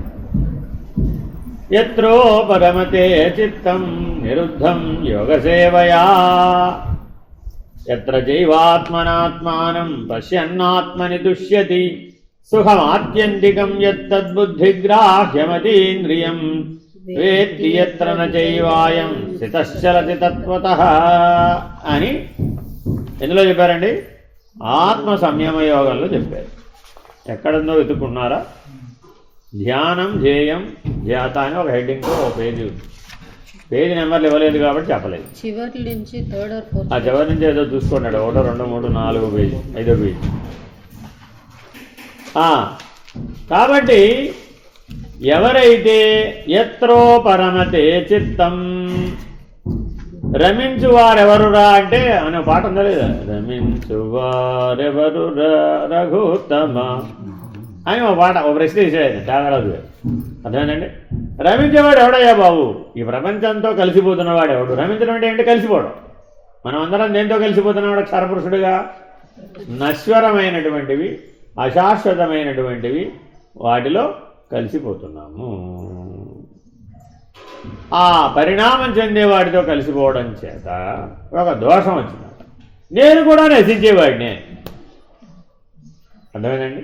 ఏంటంటే వచ్చిన దోషం? నీ వాస్తవ స్వరూపం ఏమిటి? నశించని వాడి, శాశ్వతుడవు, పరిణామరహితుడవు, ఏ మార్పు లేనివాడవు, కదలని వాడవు. కానీ మారిపోయేదాంతో కలిసిపోవడం వలన కదిలిపోయేదానితో కలిసిపోవడం వలన, చలించేదానితో కలిసిపోవడం వలన నేను కూడా చలిస్తున్నాను అనే భ్రాంతిని చెందాను. దీనికి ఒక ఉపమానం చెప్తా. అర్థం ఏమిటట, ఒక ఆయన రైలు ఎక్కేట, మనం అందరం పొద్దున రైలు ఎక్కే కదా వచ్చాం. రైలు కదిలిపోతుందట. రైలు కదిలిపోతూ ఉంటే నువ్వు కదులుతున్నావా, రైలు కదులుతుందా? నువ్వు కదులుతున్నావా, రైలు కదులుతుందా? రైలుతో పాటు నువ్వు కదలటం లేదా? కదులుతున్నావా లేదా? కదులుతున్నావా లేదా? కదిలితే ప్రయాణం పూర్తి అయిపోయినాక 2-3 గంటలు పడుకోవాలి. ఎందుకని? ఆ ఊపు తగ్గిపోతుంది. లేకపోతే ఆ ట్రైన్లో ఉన్న ఊపే వస్తూ ఉంటుంది, ఇంకా ఊతూనే ఉంటుంది. ట్రైన్ దిగేసిన తర్వాత ఒకడాల్సిన పని ఏమిటి వాడికి అంటే ఏమైంది? ఇప్పుడు ఆ ట్రైన్లో 12 గంటలు కూర్చున్నాం కదా, ఆ ఊపు అందులో ఆ మూమెంట్ ఉంది కదా, ఆ మూమెంట్ ఇందులోకి ఎక్కేసింది. మనసు బుద్ధిలోకి ఎక్కేసేటప్పటికి ఏమైపోయింది? అది ఇంకా ఊగుతున్నట్టే ఫీల్ అయిపోతుంది. చూడండి, మనం కాసేపు దానికి మళ్ళీ రెస్ట్ ఇచ్చేస్తే ఏమైపోయినప్పుడు అప్పుడు బయటకు నేనేం కదలలేదురా బాబు, అర్థమైపోయింది నాకు. లేకపోతే ఇందాక ట్రైన్లోనే ఉన్నాను అనుకోండి. భ్రాంతి, తత్కాలవత్ భ్రాంతి. భ్రాంతి ఎప్పుడు సత్యం కాదు. అర్థమైందండి?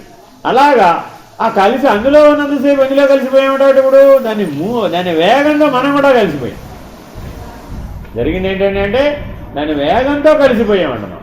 ఎప్పుడైతే వేగాన్ని మన మనసు అందుకుందో మన మనసు కూడా దాంతోపాటే కదిలిపోవడం మొదలుపెట్టింది. కదులుతున్నట్లుగా భ్రాంతి చెందినా చెందలేదు. అది చెందిందండి బాబు, అక్కడెక్కడో హైదరాబాద్లో ఉన్నవాడు ఇక్కడ చేయలేవు. మరి ఎట్లా వచ్చావు ప్రయాణం చేయకపోతే? కదిలే కదా వచ్చావు. నేను కదలకుండా వచ్చానండి బాబు అంటే ఎవడన్నా పెడతాడా? నమ్ముతాడు ఎవరన్నా? ఎందుకని? కదలకుండా ఉంటే అక్కడ ఉంటావు కానీ ఇక్కడికి ఎందుకు వస్తావయ్యా? ఇటు వచ్చావంటే నువ్వు కదిలేవు అంతే అంటున్నావా లేదా? కానీ వాస్తవానికి నువ్వు కదలలేదు. నీ శరీరంలో నీ ఇందాక ఏం చెప్పాం, 3 పనిముట్లు, మనోవాక్కాయములు. ఆ మూడింటికి ఉన్న సాక్షి ఎవడైతే వాడు ఏమన్నా కదిలేడా? వాడేం కదలలేదే. నువ్వు విమానం ఎక్కినా కదలలేదు, ట్రైన్ ఎక్కినా కదలలేదు, బస్సు ఎక్కినా కదలలేదు, శరీరాన్ని ఎక్కినా కూడా కదలలేదు. వాడు ఆల్రెడీ సాక్షిగా ఉన్నాడు. వాడు అక్షర పురుషుడు. వాడికి ఏ కదలిక లేదు. వాడు వీటన్నిటికీ అతీతుడు. ఇప్పుడు నువ్వు విశ్రాంతి తీసుకున్నప్పుడు ఆ కదలిక ఎలా తగ్గిపోయింది? మరి నిద్రపోయావండి 2 గంటలు 3 గంటలు, అంతకుముందున్న కదలికలన్నీ ఏమైపోయినాయి? తగ్గిపోయినాయిగా. ఎలా తగ్గిపోయినాయి అంటే నువ్వు గాఢ నిద్రావస్థలో ఈ క్షరపురుషుడు అక్షర పురుష స్థితికి చేరుకొని విశ్రాంతి తీసుకున్నావు. అక్షర పురుష స్థితికి చేరకపోతే నీకు విశ్రాంతి లేదు. క్షరపురుషుడుగానే నిద్రపోయాడు అనుకోండి, ఇంకా అలాగే పోతూనే ఉంటుంటుంది. అదేం తగ్గదు. అందుకే మనం కళ్ళతో నిద్ర అప్పుడప్పుడు వస్తూ ఉంటుంది. నిద్ర రాత్రి సరిగా పట్టలేదండి అంటే ఏమైపోయినప్పుడు కదిలిపోయే వాడితో కలిసిపోయిన వాడు గాఢ నిద్రలో కూడా అలాగే కలిసిపోయాడు, విరమించలేదన్నమాట. మెలకువ కళలో ఏం చేస్తున్నాం? మనం రమిస్తున్నాం. గాఢ నిద్రలో ఏం చేస్తున్నాం? విరమిస్తున్నాం. విరమించి ఎక్కడికి పోతున్నాం? అక్షర పురుష స్థితిలోకి పోతున్నాం. ఆ అంతరాత్మ స్థితిలోకి పోతున్నాం. అక్షర పురుషుల స్థితిలో సగుణమైతే అంతరాత్మ అంటారు, నిర్గుణమైతే పరమాత్మ అంటారు. ఆ రెండింటినీ కలిపి అక్షర పురుషుడే అంటారు. ఆ రెండు అక్షర పురుషుడే. ఆ పురుషోత్తముడు కేవలాత్మ. ఇది మర్చిపోకూడదు. చాలామంది ఇక్కడ పొరపాటు పడిపోయి అక్కడక్కడే అన్నీ సరిపెట్టేస్తారు. అక్కడక్కడ అన్నీ సరిపెడితే తర్వాత పైకి వెళ్ళిన తర్వాత కొలవు. అందుకని ఇక్కడ స్పష్టంగా చెప్తున్నాడు. కాబట్టి ఇది తెలుసుకోవాలి అంటే నీ చిత్తాన్ని నీ చుట్టుపక్కల మారే వాటి దానితో కలిసిపోయే లక్షణం ఉంది దానికి. ఇందాక కాగితం ఎట్లా అయితే ఏది చుడితే దాని వాసనని సంగ్రహించిందో, ఒక బట్టకి ఇంగువని కట్టామండి, ఏమైనప్పుడు ఇంగువ వాసన వచ్చింది. అదే బట్టకి ఉల్లిపాయలు కట్టామండి, అప్పుడు ఉల్లిపాయలు వాసన. అదే బట్టకి ఎండు చేపలు కట్టామండి, అప్పుడు ఎండు చేపల వాసన. ఇలా ఆ బట్టకి ఏమనుందా? కాబట్టి మన చిత్తం కూడా ఈ బట్ట వంటిదే. కాబట్టి ఆ చిత్తం కలిసిపోయే లక్షణం కలిగి ఉన్నది. కాబట్టి త్రోపరమతే చిత్తం నిరుద్ధం యోగసేవయ. అలా కలవకుండా చిత్తాన్ని వేరు చేయడాన్నే యోగం అంటారు. క్షరపురుష స్థితి నుంచి దాన్ని వేరు చేసి అక్షర పురుష స్థితిలో, అంటే అక్షర పురుషుడైన నేనుకి చిత్తం పనిముట్టుగా ఉండాలి కానీ క్షరపురుషుడైన నేనుకి చిత్తం పనిముట్టుగా ఉండకూడదు. అంటే అర్థం ఏంటి? దేవుని చిత్తమే ఎప్పుడూ నెరవేర్చబడాలి కానీ నీ చిత్తం నా చిత్తం నెరవేర్చబడదు. ఎందుకని? నీ చిత్తం ఒకలాగా ఉంటుంది, నా చిత్తం ఒకలాగా ఉంటుంది. ఇదేనా కాదా? నేను కాఫీ కావాలన్నా వెంటనే టీ కావాలి. ఎందుకని? ఆయన చిత్తం అది, నా చిత్తం అది. అదే పరమాత్మ చిత్తం, దేవుని చిత్తం అయితే ఏ గొడవ లేదు. ఇదేనా కాదా? అందుకని అక్షర పురుషుని సంకల్పమే నెరవేర్చబడాలి కానీ నీ నా సంకల్పములకు తావు ఇవ్వరాదు. ఈ చిత్తవృత్తి లోపల ద్వంద్వ ప్రవృత్తి ఇమిడి ఉంటుంది. ఈ ద్వంద్వ ప్రవృత్తిలో ఈ చిత్తం కలిసిపోతుంది ఎప్పటికప్పుడు. అంటే ఈ మన పాత్రోచితమైన వ్యవహారములన్నీ కూడా ఈ ద్వంద్వ ప్రవృత్తిలో భాగమై ఉన్నాయి. భార్య అన్నా, భర్త అన్నా, తల్లి అన్నా, తండ్రి అన్నా, కొడుకులన్నా, బిడ్డలన్నా, మనవాళ్ళన్నా, మనవరాళ్ళన్నా, ఏ బీరకాయ పీచు అయినా సరే మానవ సంబంధాలన్నిటికీ కలిపి వేదాంతంలో ఒక పేరుందండి. ఏమిటండి ఇది? బీరకాయ పీచు. ఎప్పుడన్నా తెలుసా మీకు? బాగా ముదిరిపోయిన బీరకాయ తీసుకున్నారు అనుకోండి, దులిపితే ఏమైపోతుంది? ఆ గిన్నెలన్నీ రాలిపోతాయండి, ఒట్టి పీచు మిగులుతుంది. ఆ పీచు మీరు ఎంత నలకొట్టండి, అబ్బే ఏమీ అవదు, అది అంతే అవదు. అందుకని దాన్ని ఒడిదవ్వకూడని వాడుకోవడానికి వాడు బ్యూటీ బ్యాచ్ అంతా ఏం దిగారే అంటే స్క్రబ్బర్ కింద వాడుతున్నారు. నువ్వు ఎంతైన విషయం ఏంటంటే ఆ బీరకాయ పీచు స్క్రబ్బరు సంవత్సరం పాడుతోగినా కూడా ఏమవదు. ఈ మిగిలిన స్క్రబ్బర్లన్నీ పాడైపోతాయి కానీ ఆ బీరకాయ పీచు స్క్రబ్బర్ ఏమీ అవ్వదు. ఓ సంవత్సరం పాడుతోగినా ఏమవదు.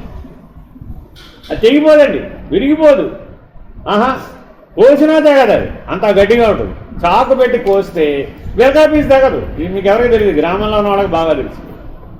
అందుకని మీరు బాగా మార్కెట్కి ఏంటంటే ముదిరిపోయిన బీరకాయ తెండి, కత్తితో పోయండి, తెగదు.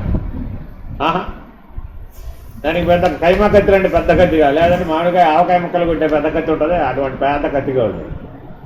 చాలా కష్టం అన్నమాట. అందుకని మానవ సంబంధాలన్నీ ఈ చిత్తము యొక్క ఉపరతి చేత ఏర్పడుతున్నాయి. చిత్తోపరతి అంటారు. అందుకని యోగం అంటే ఏంటి? యోగా చిత్తవృత్తి నిరోధక. ఏమిటయ్యా? ఆ చిత్తము కరిగిపోయేవాడితో, కదిలిపోయేవాడితో, నశించిపోయేవాడితో, పరిణామం చెందేవాడితో కలిసిపోయేటటువంటి దాన్ని ప్రవృత్తి అంట.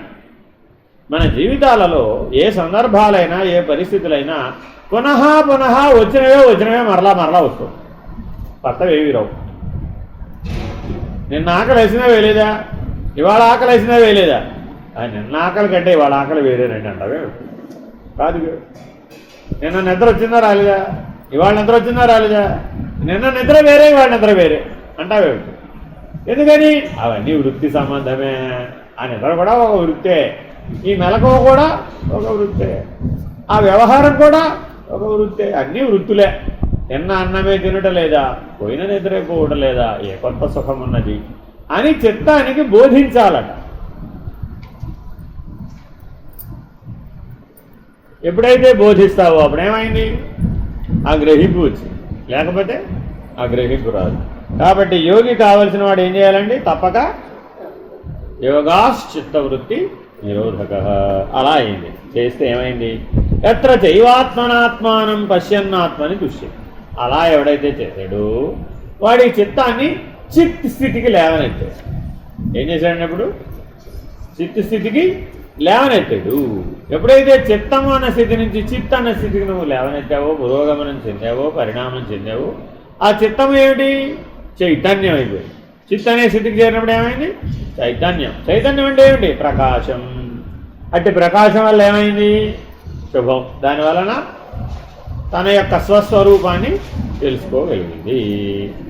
ఆత్మ అన్నా చైతన్యం అన్నా ఒకటే కాబట్టి పశ్యన్నాత్మని తుష్యతి. అందుకని శంకర భగవత్పాదులు ఒక స్తోత్రంలో చిత్ సమాధి నిరీక్షణం అంటారు. సమాధి అంటే అర్థం ఏమిటయ్యా? ఈ చిత్తాన్ని ఆ చైతన్య స్థితిలో నిలబెట్టడమే సమాధి. ఏంటంటే సమాధి అంటే ఈ వృత్తిగతమైనటువంటి చిత్తాన్ని విరమించి దాని మూలమేది? ఆ వెలుగే, ఆ ప్రకాశమే, ఆ చైతన్య స్థితిలో నిలబెట్టేశాం. అప్పుడు ఏమైపోయింది? సమాధినిష్ట. చిత్ సమాధి నిరీక్షణం. ఏం చేయాలి దానికి? సాధన. నిరీక్షించవయ్యా. ఎలా నిరీక్షించాలి? వృత్తిలో చేరకుండా, ప్రపంచంతో చేరకుండా, దృశ్యంతో చేరకుండా, మార్పు చెందేదాంతో చేరకుండా, పరిణమించేదాంతో చేరకుండా, కదిలిపోయే దాంతో చేరకుండా శాశ్వతమైన దాంతో చేరు. అశాశ్వతమైనది విడిచిపెట్టేసి. అందుకని మొట్టమొదటి విచారణ ఏం చేయాలంటే ఈ సమాధి నిష్ఠ రావాలి అంటే నిత్యానిత్యములు. నిత్యం అంటే మారదు, పరిణామం చెందదు, శాశ్వతం. అనిత్యం అంటే మారిపోతుంది, పరిణామం చెందుతుంది, అశాశ్వతం. కాబట్టి చిత్తం ఎప్పుడూ కూడా అనిత్యమును విసర్జించాలి. నిత్య స్థితిలో నిలకడ చెందితే అప్పుడు ఆ చిత్తానికి కలిగే వివేకం పేరు ఆత్మానాత్మ వివేకం. ఆ జీవుడికో వివేకం కలిగిందట. ఇప్పుడు అక్షర పురుషుడే నా ధ్యేయం అని ఎవడంటాడట? ఈ ఆత్మానాత్మ వివేకం కలిగిన వాడెవడో వాడు మాత్రమే అంటాడు. మిగిలిన వాళ్ళందరూ ఏమంటారట? చూడండి, వాడు బీరకాయలు తెచ్చాడు, మా ఆయన నాకు అర్థం కాదు, కత్తితో కోస్తే తెగదు, ఉడికిద్దామంటే ఉడకదు, పచ్చడి చేద్దామంటే కుదరదు, ఏమిటో ఒడిదోకడదు, దేనికి పనికిరాదు. ఇంతకీ ఆయన చేసిన పెద్ద మహాపరాధం ఏమిటంటే 30 రూపాయలు పెట్టి 3 బీరకాయలు తెచ్చాడు అంతే. ఒక్కో బీరకాయ 10 రూపాయలు. దానికి ఇప్పుడు ఆయనకి సర్టిఫికేట్ ఎంత దూరం ఇచ్చాం? జీవితకాలం సర్టిఫికేట్ ఇచ్చేసి, లైఫ్ టైం సర్టిఫికేట్ ఇచ్చేసి, లైఫ్ టైం అచీవ్మెంట్ అవార్డు. ఏమిటి? మా ఆయన కూరలు తేవడం రాదు. అర్థమైందండి? ఒక చిన్న పని ద్వారా మానవ సంబంధాలను మనం ఎలా నిర్వచించేసాం ఆలోచించి చూడండి. అప్పుడు ఏమైనప్పుడు ఈ చిత్తం ఏంటో చేరిపోయింది? ఇప్పుడు అశాశ్వతం, అనిత్యం అయినటువంటి అనాత్మ పదార్థంతో చేరిపోయింది. అప్పుడు ఈ చిత్తం ఏమైపోయినాయి అంటే పునరావృత్తిని పొందింది. మళ్ళా మరణాలు సార్ నేను ఊరుకుంటాడు, మళ్ళా తెచ్చాడు. చేస్తే నిన్న మీరు సరిగ్గా తెలియదు కానీ ఇవాళ బాగా తెచ్చారు. నిన్న విమర్శ, ఇవాళ ప్రశంస. మరి ఇది ద్వంద్వమేనా కాదా? ద్వంద్వం కదా. ఎక్కడ విమర్శ ఉంటుందో అక్కడ ప్రశంస ఉంటుంది, ఎక్కడ ప్రశంస ఉంటే అక్కడ విమర్శ ఉంటుంది. ఈ విన్నాయనకి విమర్శ వినగానే కుంగిపోయాడు, ప్రశంస వినగానే పొంగిపోయాడు. ఫలితం వచ్చిందా రాలేదా? పొంగు కుంగు. అర్థమైందండి? అది కూడా ద్వంద్వమే. కర్మలో ద్వంద్వం ఉంటే ఫలితంలో కూడా ఏముంది? ద్వంద్వమే. కర్మ చేసేటప్పుడు ద్వంద్వాతీతంగా చేసాడు, ఫలితంలో కూడా ఏమైనప్పుడు ద్వంద్వాతీతుడే. అర్థమైందండి? ఈయనే చేశాడు, కూరగాయలు ఇచ్చాయని ఎప్పుడు ఇచ్చాయని దగ్గర ఏమిటయ్యానో నాకు అర్థం కాదు. నిన్న బీరకాయలు అట్లా ఇచ్చేవేంటి? మా ఆవిడ నాకు బోల్డ్ అక్షతలు వేసింది. అయ్యా బాబు, అసలు జీవితంలో నేను ఎప్పుడు కూరగాయలు తేవద్దు, నీకు ఉద్యోగం లేదు. బాగుంది, ఏం చేయాలి? నీ ఉద్యోగం లేకపోతే రిటైర్ అయ్యో కనీసం కూరగాయలు ఎలా చేస్తున్నాను. ఈ ఉద్యోగం కూడా పోతే ఇంక ఎలాగయ్యా బాబు, రేపు అన్నం ఎవరు పెడతారు? మంచి కూరగాయలు ఏవయ్యా అని చెప్పి ఇప్పుడు ఆ కూరగాయలు అనేవాడు ఏం చెప్పాడు? నేను మంచిగా ఇచ్చానండి బాబు. వాడు ద్వంద్వాతీతుడు. ఎందుకని? వాడు అన్నీ అమ్ముకోవాలి కాబట్టి. వాడు ఇది బాగాలేదని పారేస్తే పక్కకి వాడికే కదా నష్టం. అందుకని వాడు ఎలా చూశాడు? వాడు ద్వంద్వాతీతుడుగానే చూశాడు. చూడండి, మరి ఇప్పుడు ఇక్కడ ముగ్గురు ఉన్నారా లేదా? ఈవిడేమంటుంది? నువ్వు చూస్తే అక్కర్లేదా? ఆయనేమంటాడు? వాడు ఇచ్చింది తెచ్చానంటాడు. తప్పేవారిది. బీరకాయ చెట్టుది, అటువంటి బీరకాయలు కాయెత్తుకో అని దాని మీద తోసేసాడు. ఏమైంది? ఇలాగే తెలియకుండానే మనం ఒక అల్లిక, ఇది అల్లిక అంటే ఇది త్రిపుటిట్ట అల్లుకుంటుందండి. ఇది అర్థమైందండి? ఇప్పుడు ఇంతకీ విషయం ఎంత విషయం? బీరకాయ పీచు అంతే. ఇలాగా మానవ జీవితంలో ఉన్నటువంటి అన్ని సందర్భాలు, ఆఖరికి జననం మరణం కూడా ఈ త్రిపుటిలో భాగమే. బాల్య యౌవన కౌమార వృద్ధాప్యాలు కూడా ఈ త్రిపుటిలో భాగమే. శరీర ప్రాణ మనస్సులు కూడా ఈ త్రిపుటిలో భాగమే. అన్ని మూడు మూడుగా ఉన్నవని ఈ త్రిపుటిలో భాగమే, ఈ బీరకాయ పీచులో భాగమే. అర్థమైందండి? సంసారం అంటే ఏంటి? భార్య భర్త పిల్లలు, అది కూడా త్రిపుటే కాదా? అందులో ఏ ఒక్కటి లేకపోయినా అది సంసారం కాదు, జనా కాదా? సరే, ఇంద్రియం విషయం భోగం, అది త్రిపుటే. చూడండి, మీరు ఏదైనా బయటికి వెళ్ళి కొనాలండి, ఏది కొంటారు? ఈ కన్నునే ఇంద్రియం ఏం చెప్తే అదే కొంటారు. ఇంద్రియం చెప్పిందా చెప్పలేదా? ఇప్పుడు అక్కడ శబ్దస్పర్శ రూప రసగంధాలని 5 విషయాలు ప్రపంచంలో ఉన్నాయా లేవా? ఆ 5 ఇంద్రియాలు మనకు ఉన్నాయా లేదా? ఈ విషయాలు ఆ ఇంద్రియాలు కలిసి భోగాన్ని ఇచ్చినయా లేదా? ఆ భోగం సుఖమో దుఃఖమో అయ్యిందా లేదా? మరి అప్పుడు బీరకాయ పీచు అల్లుకుందా లేదా? అయిపోయింది. మళ్ళా త్రిపుటి. ఎక్కడెక్కడైతే ఈ త్రిపుటి వచ్చేసిందో అక్కడక్కడ అలా కూడా చిత్తము ప్రవృత్తి చెందింది. ఏం చేయాలి? దీన్ని దాంట్లో చేరనివ్వమాక. అర్థమైందండి? ఇదే బీరకాయ పీచు పూర్వకాలంలో చాలా తెలివైన వాళ్ళు మీ అమ్మమ్మలు ముదురు బీరకాయని ఏం చేసేవాళ్ళు అంటే ఇలా చేయకుండా నిప్పులో పడేసి కాల్చేవాడు. దాన్ని ఏం చేయాలంటే ఉపయోగించుకోవాలి అంటే ముదురు బీరకాయని పట్టుకెళ్ళి నిప్పులో వేసేవాడు. నిప్పులో వేస్తే ఆ ఆ మంటకి ఆ మగిపోతుంది, మగిపోయి కాల్చిన బీరకాయ పచ్చడి అద్భుతంగా ఉంది. అర్థమైందండి? తిరుగులేదు దానికి, దానికి సాటైన పచ్చడి కూడా లేదు. ఇలా ఈ పీచంతా మెత్తబడిపోతుంది, నలిగిపోతుంది, అంతా వచ్చేస్తుంది. ఇలా చిక్కు చింతపండు చిక్కు తీస్తే ఎలా వచ్చేస్తుంది అలాగా ఆ చిక్కు అంతా వచ్చేస్తుంది. ఆ చిక్కు ఇలా తీసి పక్కన పడేసి మిగిలినంతా పచ్చడి చేసేస్తుంది. Very simple. అది తీయాలంటే చాలా ఈజీ. ఇది ఒకటే మార్గం. కాబట్టి ఈ ప్రవృత్తి మార్గం నుంచి నివృత్తి మార్గానికి తిరగాలి అంటే, మారాలి అంటే, భోగి యోగిగా మారాలి అంటే వైరాగ్యం అనే అగ్నిలో ఈ ప్రవృత్తులు నిలబడియాలి. ఈ ముదిరిపోయిన బీరకాయలు పట్టుకెళ్ళి నిలబడియాలండి. వైరాగ్యం అనే అగ్నిలో పడేస్తే చక్కగా పక్వానికి వచ్చి చైతన్యం అనేటటువంటి ఆనందం అనే అనుభవం ఈ పశ్యన్నాత్మని తుష్యతి, అందుకని తుష్యతి అన్నట్టు. తుష్యతి అంటే సంతోషం, తోషం అంటే సంతోషం. ఆ సమ్యక్ తోషం, తోషం అంటేనే ఆనందం అని అర్థం.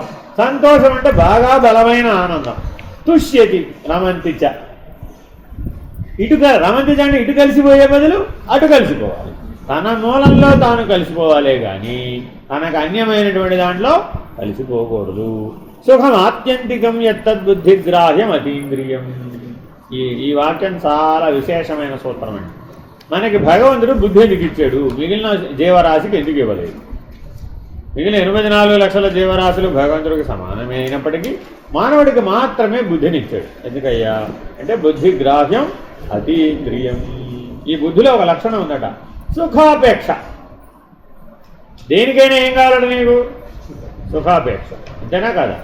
ఇంతకీ చారులో తెరమతి పెడితే బాగుంటుందో పెట్టబోతుందో? ఎందుకని? సుఖం. సుఖం బాగుంటుందన్నవన్నీ ప్రతిదీ ఏంటి? సుఖం. అంతే. కదలకుండా 33 గంటలు కూర్చో, ఏమైపోయింది? ఆ సుఖం. కూర్చోనే లేదు, ఇంకా అసలు అది వినపడగానే ఆ సుఖం. కూర్చోలేదు, 3 గంటలు కూర్చున్నాడు. 33 గంటలు అండి, నా వల్ల అయ్యే పని కాదు. సరే పోనీ 3 గంటలయ్యా, 3 గంటలు కూర్చో. చాలాసార్లు ప్రయత్నించాను కానివ్వండి, అసలు 3 గంటలు కాదు కదా, 30 నిమిషాలు కూర్చోవట్లేదండి. కదలకుండా కూర్చోవడం చేత కావట్లేదండి. ఎందుకని? కదిలితే సుఖం అని అనుకుంటున్నావు కాబట్టి. లోపల చిత్తవృత్తిలో ఎలా ఉన్నావు? కదిలితే సుఖం అని నమ్మావు. ఆ భ్రాంతి నమ్మావు. రే కదలకపోతేనే సుఖం రా బాబు. ఎలాగా? నేను నిద్ర చెప్తాను. 6 గంటలు 8 గంటల పాటు కదలకుండా ఒకే అవస్థలో ఉన్నావు కాబట్టి ఆ సుఖాన్ని అనుభవిస్తావు. అరగంటకు ఒకసారి నేను నుంచి ఒకటి లేపను, ఏమైపోతుంది? ఏమి డిస్టర్బ్ అయిపోయింది? ఇప్పుడు నిద్రా సుఖం. కదలకుండా ఉంటే వచ్చినటువంటి సుఖం అరగంటకు ఒకసారి ఎవరన్నా లేపితే ఏమైపోయింది? అసుఖంగా మారింది. పైగా వాటి మీద ఎంత కోపం వస్తుంది? తాడెత్తు కోపం వస్తుంది. దానికి ఉపమానం అది. తాడి చెట్టు అంత ఎత్తు కోపం వస్తుంది. ఎందుకని? సుఖం చెడిపోయింది. ఏం చెడిపోయింది? నిద్ర చెడిపోయింది అంటే ఇంతకీ వేద కూడా. అరే పుట్టిన దగ్గర నుంచి పుట్టక ముందు నుంచి నిద్ర పోతూనే ఉన్నావు కదయ్యా బాబు. మరి ఏమిటి నీ గొడవ? ఆ సుఖాపేక్షయే జీవుడు. బుద్ధిలో ఉన్నటువంటి ఈ సుఖాపేక్షయే జీవుడు. వీడిని ఏం చేయాలయ్యా? సుఖం ఆత్యంతికం. సరే సుఖమే కావాలి కదా నీకు, శాశ్వత సుఖాన్ని కోరలేదు. ఈ తాత్కాలిక సుఖాన్ని కోరతావే. అరగంట సుఖం, పావుగంట సుఖం, 6 గంటల సుఖం, ఇలా కాసేపు గంటలు నిమిషాలు సెకండ్ సుఖం కోరతావే.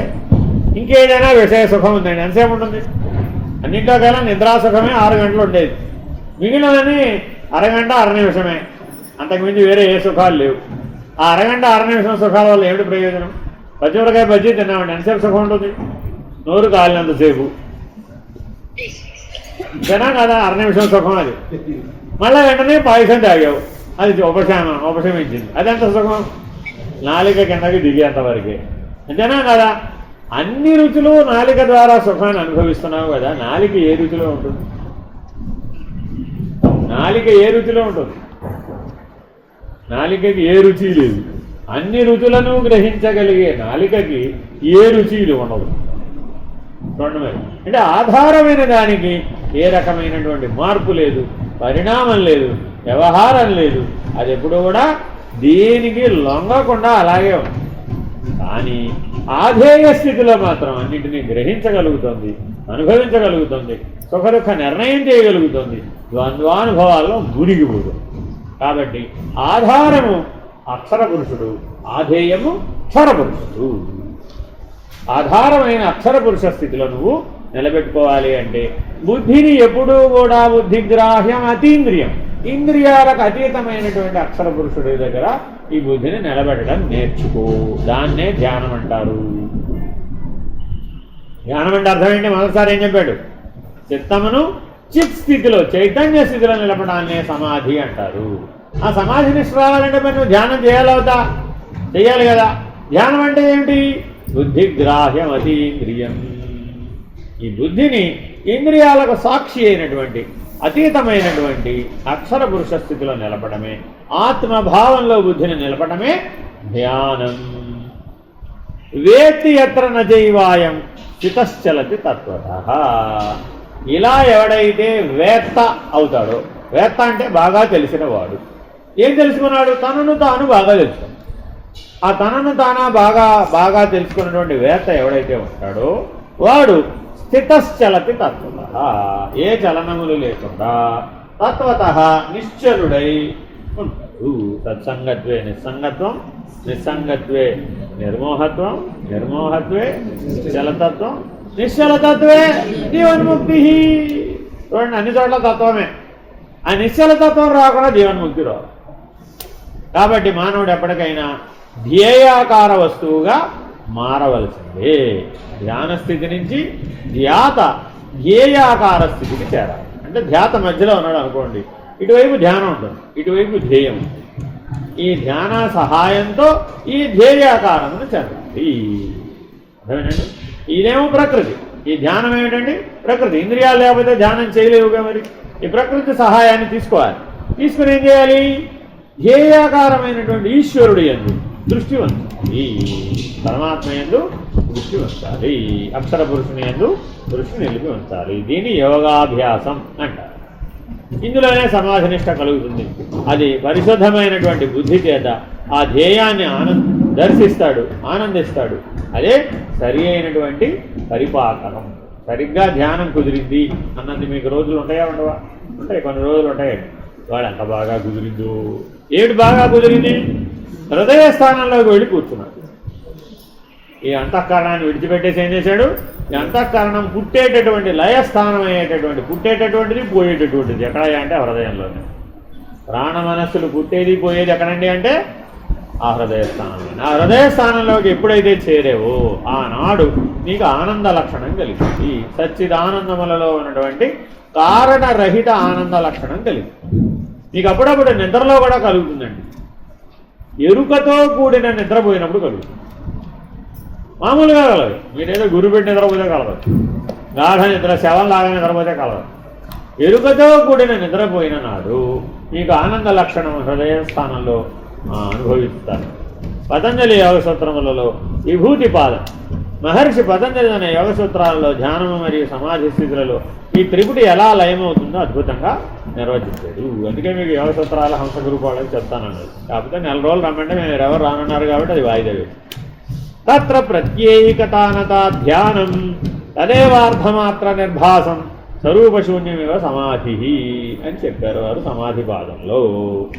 ధ్యేయ వస్తువుపై ధ్యాత యొక్క మనస్సును విచ్ఛిన్నం కాకుండా ఒకే ధారగా నిలబడాన్ని ధ్యానం. అందుకని అవిచ్ఛిన్న తైల ధారవత్ అనే సూత్రాన్ని చెప్తారు. అంటే హోమం చేసేటప్పుడు మనం ఎలా వేస్తుంటాం, ఆద్యం ఎలా వేయాలట? అవిచ్ఛిన్నంగా పడాలట. అదేంటంటే అంటే ఇలా తెగిపోకుండా ఉండాలి. అలా ఎవరైతే అంటే ఇప్పుడు మనం ధ్యానం ఎంతసేపు చేయాలి? ఎంతసేపు చేయాలి? ఎంతసేపు చేయాలి? ఎంతసేపు చేయాలి? ఎంతసేపు చేయాలి? ధ్యాత పోయే వరకు అని చెప్పారు భగవాన్ రమణ. ఎవడైతే ధ్యానం చేస్తున్నాడో వాడెవడు? ధ్యాత. వాడు పోయాడు అనుకోండి, ఇంకప్పుడు ధ్యానంతో పని లేదు. దీని స్థూలార్థంలో స్వీకరించారు ఒక సిద్ధాంతం. వారేమన్నారు? ఓకే, మరణంతో వస్తుంది కదా, మరైతే పోయిన తర్వాత ముక్తి అలాగే వస్తుంది పో అన్నాడు. ధ్యాత పోయేంత వరకు ధ్యానం చేయవయ్యా అంటే ఆయన ఏం చేశాడు? సాధన దృష్టి అర్థం చేసుకోకుండా శరీరం దృష్టి అర్థం చేసుకుని మరణిస్తే ముక్తి వస్తుంది. వెళ్ళి బ్రిడ్జ్ మించో లేకపోతే కొండ మించో దూకి. కొంతమంది ఇలా విపరీతార్థం గ్రహించేవాళ్ళు ఉంటారు. కాబట్టి ధ్యేయాకార స్థితిని పొందడం వలన ధ్యానంతో అవసరం లేనటువంటి స్థితికి చేరుకుంటాడు. అలా చేసేటప్పుడు అవిచ్ఛిన్నంగా చేయాలి. అందుకే నేనేమంటుంటాను, శ్వాసతో సమంగా జపం చేయాలి, శ్వాసతో సమంగా ధ్యానం చేయాలి. విశ్వాసం అంటే శ్వాస ఆగిపోయేట్టు. విశ్వాసం ఉందా లేదా అని అడుగుతాం. స్వామి నిర్భయానందం నన్ను అడిగిన మొదటి ప్రశ్న, నీకు భగవంతుని మీద విశ్వాసం ఉందా? బ్రహ్మాండంగా మాకు అన్నాం. ఓహో, విశ్వాసం అంటే ఏమిటి చెప్పాను.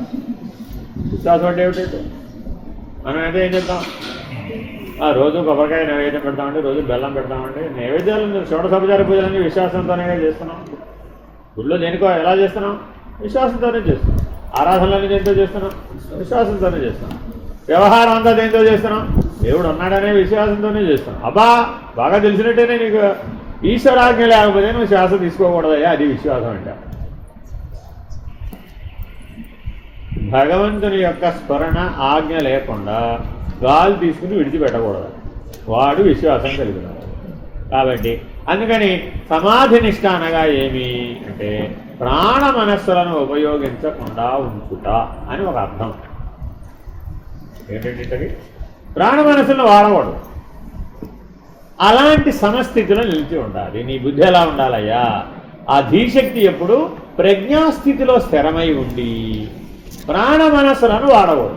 ప్రాణ మనస్సులను వాడకపోతే దాని కింద ఇంద్రియాలు వాడవు, ఇంద్రియాలు వాడకపోతే దాని కింద విషయాలను వాడు, విషయాలను వాడకపోతే కర్మ లేదు, కర్మ లేకపోతే కర్మ ఫలం లేదు, కర్మ ఫలం లేకపోతే బంధలు తిరిగి ఒక దెబ్బకు.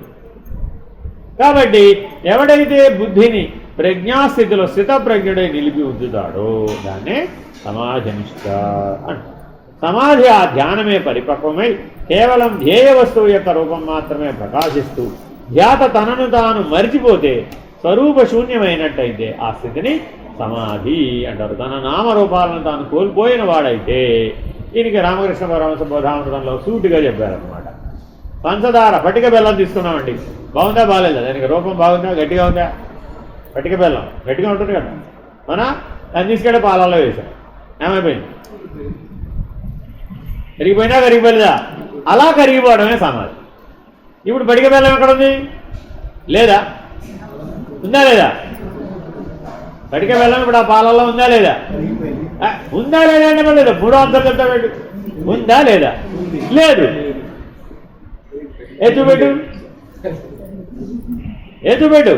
లేదు కదా, లేక ఉన్నది అంటే అర్థం. అది విడిగా సెపరేట్గా నామరూపాలతో కనపడింది అనుకోండి, అప్పుడేమన్నావు? ఆ నామరూపాలతో గుర్తింపు కలిగి ఉంది, అంతేనా కాదా? దాన్ని మూల ద్రవ్యాన్ని పట్టుకొని ఆ పదార్థాన్ని పట్టుకొని ఏం చేశాం? అది కరిగిపోయేటటువంటి స్థితిలో ఏ ప్రజ్ఞ యొక్క ప్రభావం చేత ఈ బుద్ధి పనిచేస్తుందో, ఈ బుద్ధిని పట్టుకెళ్ళి, ఈ పటిక బెల్లం లాంటి బుద్ధిని పట్టుకెళ్ళి ఏమిటి చేశాం? పాలల్లో కలిపేసాం, పంచామృతాలైనటువంటి పాలల్లో కలిపేసాం. ఏమైపోయింది? లయమైపోయింది. ఏమైందండి? లయమైపోయింది. ఇప్పుడు నామరూపాలు ఏమైపోయినాయి? ధ్యేయాకార రూపాన్ని చెందేసినాయి, పాల రూపాన్ని చెందేసింది అది. కానీ దీని తయారీలో అసలు ఎక్కడన్నా పాలు ఉన్నాయా? లేవు. దీని మూలద్రవ్యాలు ఎక్కడా లేవు. పటిక బెల్లం తయారీలో పాలు ఎక్కడ ఉన్నాయి? లేవు. కానీ లేకపోయినప్పటికీ ఈ పటిక బెల్లం అందులో కరిగిపోతుందా లేదా? అలాగే నీవు తయారైన ఈ తయారీలో 3 గుణాలు, సంస్కారాలు, వాసనలు, శరీరం, తత్వధాతువులు, అన్నమయ కోశం, ప్రాణమయ కోశం, మనోమయ కోశం, ఆనందమయ కోశం, ఇక నానా గోలంతా చెప్తున్నావే, ఇదంతా పటిక బెల్లం అయ్యా బాబు. ఈ పటిక బెల్లాన్ని పట్టుకెళ్ళి ఆ చైతన్యం అనే పాలలో పడి ఏమైపోయింది? అంటే ఫినిష్. ఇప్పుడు ఉందా లేదా? ఉందా లేదా? సర్వవ్యాపకంగా ఉన్నదని చెప్పవలనే కానీ నామరూపాత్మకంగా ఉందని చెప్పడానికి లేదు. అందుకని సమాధినిష్ఠుడు ఏమైపోయాడు? ఇప్పుడు పరిమిత స్థితిని కోల్పోయాడు, సర్వవ్యాపక స్థితిని పొందాడు. అది సమాధిలో వచ్చే గొప్ప పరిణామం. మరి ఇప్పుడు ఎంత ఉత్తమమైందయ్యా? ఎందుకనయ్యా? బుద్ధిగ్రాహ్యమతీంద్రియం. ఆ సమాధి స్థితిలో ఇటువంటి సర్వవ్యాపక స్థితిని పొందేటటువంటి అతీంద్రియ లక్షణాన్ని గ్రహించేదనే నిమిత్తమై ఈ బుద్ధి ఇవ్వబడింది. It has been given to you, not for all. 84 లక్షల జీవరాశులకు ఇవ్వబడలేదు, కానీ మానవుడికే ఇవ్వబడింది. కానీ వీడు బుద్ధిని ఎటు వాడాడు? బీరకాయ పీచు వైపు వాడాడు. త్రిపుటి బీరకాయ పీచు వైపు వాడాడు. అర్థమైందండి? ఎందుకని? బుద్ధి కర్మానుసారిణి. అటు గనక నువ్వు అతీంద్రియం వైపు గనక ఈ బుద్ధిని అభ్యాసం చెయ్యకపోయినట్లయితే ఏం చేస్తావు? ఈ బుద్ధిని కర్మానుసారినిగా బహిర్ముఖం వైపు వాడేస్తావు. అప్పుడేమైపోయింది? చిత్తము యోగస్థితిలో ఉండవలసింది కాస్త భోగస్థితిలో. కాబట్టి జాగ్రత్తగా ఏం చేయాలంటే ధ్యాత, ధ్యానము, ధ్యేయం అనే భేదం నశించిపోయేటటువంటి సమాజ నిష్టకి చేరుకోవాలి. ఇదే విషయాన్ని శంకర భగవత్పాదులు వివేక చూడామణి అనే గ్రంథంలో ఈ త్రిపుటి ఏ విధంగా అద్వైత స్థితికి దారితీస్తుందో వివరిస్తున్నారు. ఒక్కొక్కటి మహానుభావులు చెప్పినటువంటి సూత్రాన్ని చెప్తున్నాం. ఆ సూత్రం ద్వారా మీరు ఈ నిర్ణయాన్ని పొందాలన్నమాట. శాస్త్రం చేసే సహాయం ఇదే. జ్ఞాతృజ్ఞానజ్ఞేయ భేద సనేహాద్యాత్మని విద్యతే చిదానందైక రూపత్వా దివ్యతే స్వయమేవ తత్. Very very important. ధ్యాత, ధ్యానము, ధ్యేయము అనే త్రిపుటి సమన్వయం అయిపోయిందట. ఎలాగా? ఇది ఎలా ఉందో జ్ఞానం దగ్గర కూడా ఏముందట? జ్ఞాత, జ్ఞానము, జ్ఞేయము అనే త్రిపుటి ఉందట. ఏముందట అక్కడ? జ్ఞాత, జ్ఞానము, జ్ఞేయం అనే త్రిపుటి ఉంది. సచ్చిదానంద స్వరూపమైన ఆత్మలో ధ్యాత అంటే తెలుసుకునేవాడు ఎవడైతే ఉన్నాడు. ధ్యాత అన్నా జ్ఞాత అన్నా వివేక చూడడంలో భేదం లేదు. జ్ఞాన మార్గంలో ధ్యాత అన్నా జ్ఞాత అన్నా భేదం లేదు. యోగ మార్గంలో భేదం ఉంది, కర్మ మార్గంలో భేదం ఉంది, భక్తి మార్గంలో భేదం ఉంది. జ్ఞాన మార్గంలో భేదం లేదు. ఎందుకని? తెలుసుకునేవాడు ఎప్పుడూ ఒకడే, గుర్తించేవాడు ఎప్పుడూ ఒకడే, అనుభవించేవాడు ఎప్పుడూ ఒకడే, పురుషుడు ఎప్పుడూ ఒక్కడే. క్షర అక్షర ఉత్తమ భేదములు పురుషుని యందు లేవు. అది అద్వైతం. అద్వైతం అంటే ఏంటో మిమ్మల్ని అడిగారు అనుకోండి. ఏమన్నా మీ గురువు గారు ఏదో చెప్తున్నారు కదా, అద్వైతం అంటే ఏంటో అన్నారు. ఏం చెప్తారు? ఒక్కడే, ఏకమేవా అద్వితీయం బ్రహ్మ. ఆ ఉన్న ఒక్క బ్రహ్మమునే నువ్వు ఎలా అనుభవిస్తున్నావుట? క్షరపురుషుడుగాను, అక్షర పురుషుడుగాను, పురుషోత్తముడుగాను అనుభవిస్తున్నావు. అది నీ లోపమే కానీ వాడి లోపం కాదు. ఏమిడయ్యా అంటే అర్థం ఏమన్నావట? ఏమంటే ఉదయకాలంలో సూర్యుడు ఎలా ఉన్నాడు, మధ్యాహ్న కాలంలో ఎలా ఉన్నాడు, సాయంకాలంలో ఎలా ఉన్నాడు? మూడు పూట్ల 3 రకాలుగా సూర్యుడు కనబడుతున్నాడా లేదా? ఇప్పుడు 3 సూర్యులు ఉన్నారంట. అవేమిటి 3 సూర్యులు ఎక్కడి నుంచి చేస్తాం? మొన్న ఒక సూర్యుడితోనే తట్టుకోలేకపోతుంది ఇక్కడ. అంతేనా కాదా? అలాగే ఉన్న బ్రహ్మం ఒక్కటే. వాడే నీకు క్షరపురుషుడిగా చూస్తున్నాడు, వాడే అక్షర పురుషుడిగా చూస్తున్నాడు, వాడే ఉత్తమ పురుషుడు నీ జ్ఞాన భేదం చేత. అంటే అర్థం ఏమిటయ్యా? ఒక చిన్న ఉపమానం చెప్తారు. దేవుడి ముందు దగ్గర పెద్ద దేవుడిని పెట్టామండి. అక్కడ 6 అడుగులు దేవుడిని పెట్టామా లేదా? 6 అడుగులు దేవుడి ముందు చిన్న దేవుడిని పెట్టామండి. ఓ అంగుష్ట మాత్ర పురుషుడు ఓ దేవుడిని పెట్టాం. ఆయన ముందు మరింత చిన్న దీపం పెట్టాం. దీపారాధన చేసామా లేదా? ఆ దీపారాధన అంగుష్ట మాత్రం ఉంటుంది, 6 అంగుళాలు ఉంటుంది. ఉండదు, ఇంతే ఉండదు. అంతేనా కాదు? నలకంత దీపం, కంటిలో నలకబడితే ఎంత ఉంటుందో అంత ఉంటుందట దీపం. ఆ నలకంత దీపంతో ఇప్పుడు ఎవరిని చూడాలంట? ముందు అంగుష్ట మాత్ర పురుషుడిని చూడాలి. ఆ అంగుష్ట మాత్ర పురుషుడిని ఎలా చూడాలట? విరాట్ పురుషుడిగా చూడాలట. ఆ విరాట్ పురుషుడిని ఎలా చూడాలట? పరమాత్మగా చూడాలి. మరి ఈ నలకంత దీపంతో ఆ పరమాత్మని ఎలా చూస్తావా? చూడడానికి వీళ్ళు నీ దగ్గర ఎంత ఉందంటే ఇప్పుడు బుద్ధి? ఈ నలకంత దీపం. నీలో క్షరపురుషుడు ఎంత ఉన్నట? అంగుష్ట మాత్ర పురుషుడు. ఇదేనా కదా? ఆత్మస్వరూపం ఎంత ఉందట? ఆ విరాట్ పురుషుడు. మరి వాస్తవానికి ఉత్తమ పురుషుడు ఎంత ఉన్నాడయ్యా? ఓ బ్రహ్మాండం అవతల, బ్రహ్మాండానికి అవతల కూడా ఉన్నాడు. బ్రహ్మాండం అంతటా ఉన్నాడు, బ్రహ్మాండానికి అవతల కూడా ఉన్నాడు. కాబట్టి నీ జ్ఞానం అనే వెలుగు చేత తెలుసుకోగలుగుతున్నావే కానీ వాస్తవానికి అక్కడ అంతమంది వేరయ్యా బాబు. క్షరపురుషుడని, అక్షర పురుషుడని, పురుషోత్తముడనే భేదం లేదు. ఉన్న పురుషుడు ఒక్కడే. అందుకని భగవాన్ బాబావారు అంటారు, ఇక్కడ స్త్రీలు పురుషులు వేరువేరుగా కూర్చున్నారు కానీ స్త్రీలు పురుషులు వేరుగా లేరు. అందుకే కైవల్యాశ్రమంలో గొడవలేదు. మీరు ఎవరైనా అంతా అందరూ ప్రకృతే. పురుషుడెవడయ్యా? ఒక్కడే. వాడెవడు? ఏకమేవా అద్వితీయం బ్రహ్మ. వాడొక్కడే పురుషుడు, బ్రహ్మం ఒక్కడే పురుషుడు. వాడంతటా ఉన్నాడు, చరాచరములంతటా ఉన్నాడు. కదల్చడానికి వీలు లేకుండా ఉన్నాడు, కదలడానికి అవకాశం లేకుండా ఉన్నాడు. కదల్చడానికి వీలు లేకుండా ఉన్నాడు, కదలడానికి అవకాశం లేకుండా నిండి ఉన్నాడు. వాడు అటువంటి వాడు. మరి ఇప్పుడు వాడు ఒకడంటావా సున్నా అంటావా? నీ ఇష్టం ఏదైనా అనుకో, నీ జ్ఞానాన్ని బట్టి. సున్నానే అనుకుంటావా, ఒకటే అనుకుంటావు. కాబట్టి సమస్య అంతా ఎక్కడుందయ్యా? వివేక చూడామణిలో ఈ ఒక్క శ్లోకం అద్వైతాన్ని అద్భుతంగా నిర్ణయిస్తుంది. ఈ అద్వైత నిర్ణయమే వాస్తవానికి సమాధి నిర్ణయం. దీన్ని జ్ఞానపరమైన సమాధి అంటారు. అంటే జ్ఞానము, జ్ఞేయము, జ్ఞాత అనే త్రిపుటి ఎగిరిపోయింది. ఎగిరిపోయి ఏం మిగిలిపోయింది? జ్ఞానం మిగిలిపోయింది. ధ్యానము, ధ్యేయము, ధ్యాతలు ఏం మిగిలిపోయింది? ధ్యేయం మిగిలిపోయింది, ధ్యానం మిగలలేదు. వీళ్ళ చాలామంది వాళ్ళు తప్పు చెప్తున్నారండి. ధ్యానం మిగిలిపోతున్నారు. ధ్యానం మిగిలిపోతే జీవితం అంతా ధ్యానం చేయాలి, అదే ఉద్యోగం అడిగి. అది చాలా ప్రమాదం. అలా ఎప్పటికీ చేయడం కుదరదు. జీవితం అంతా ఒక పని ఎలా చేస్తావు? మిగిలిన పని ఏమిటి చేయాలప్పుడు? అలా కుదరదు.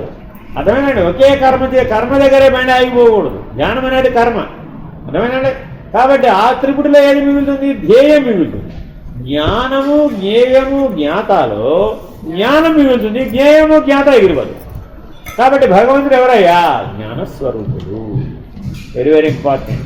జ్ఞాతృ జ్ఞాన జ్ఞేయ భేద సనేహాద్యాత్మని విద్యతే. ఆత్మస్వరూపం లోపలికి వెళ్ళేటప్పటికి ఆత్మస్వరూపం ఏమిటయ్యా అంటే జ్ఞానం. ముత్యపు చెప్పలో ఉన్న పురుగుకి ముత్యం అల్లటం ఎవరు నేర్పారు? ఎవరు నేర్పారు? సహజ జ్ఞానం. ఆ జ్ఞానం బ్రహ్మ. అర్థమైందండి? ఇప్పుడు గర్భస్థ శిశువుకి శరీరం సంపాదించడం ఎవరు నేర్పారు? సహజ జ్ఞానం. అది ఆ సహజ జ్ఞానం బ్రహ్మ. ఏ ఏ అంశాలు సహజ జ్ఞానమై ఉన్నాయో అది బ్రహ్మము, అది ఆత్మ. ఎష్టిగా చెప్తే ఆత్మ, సమిష్టిగా చెప్తే బ్రహ్మ.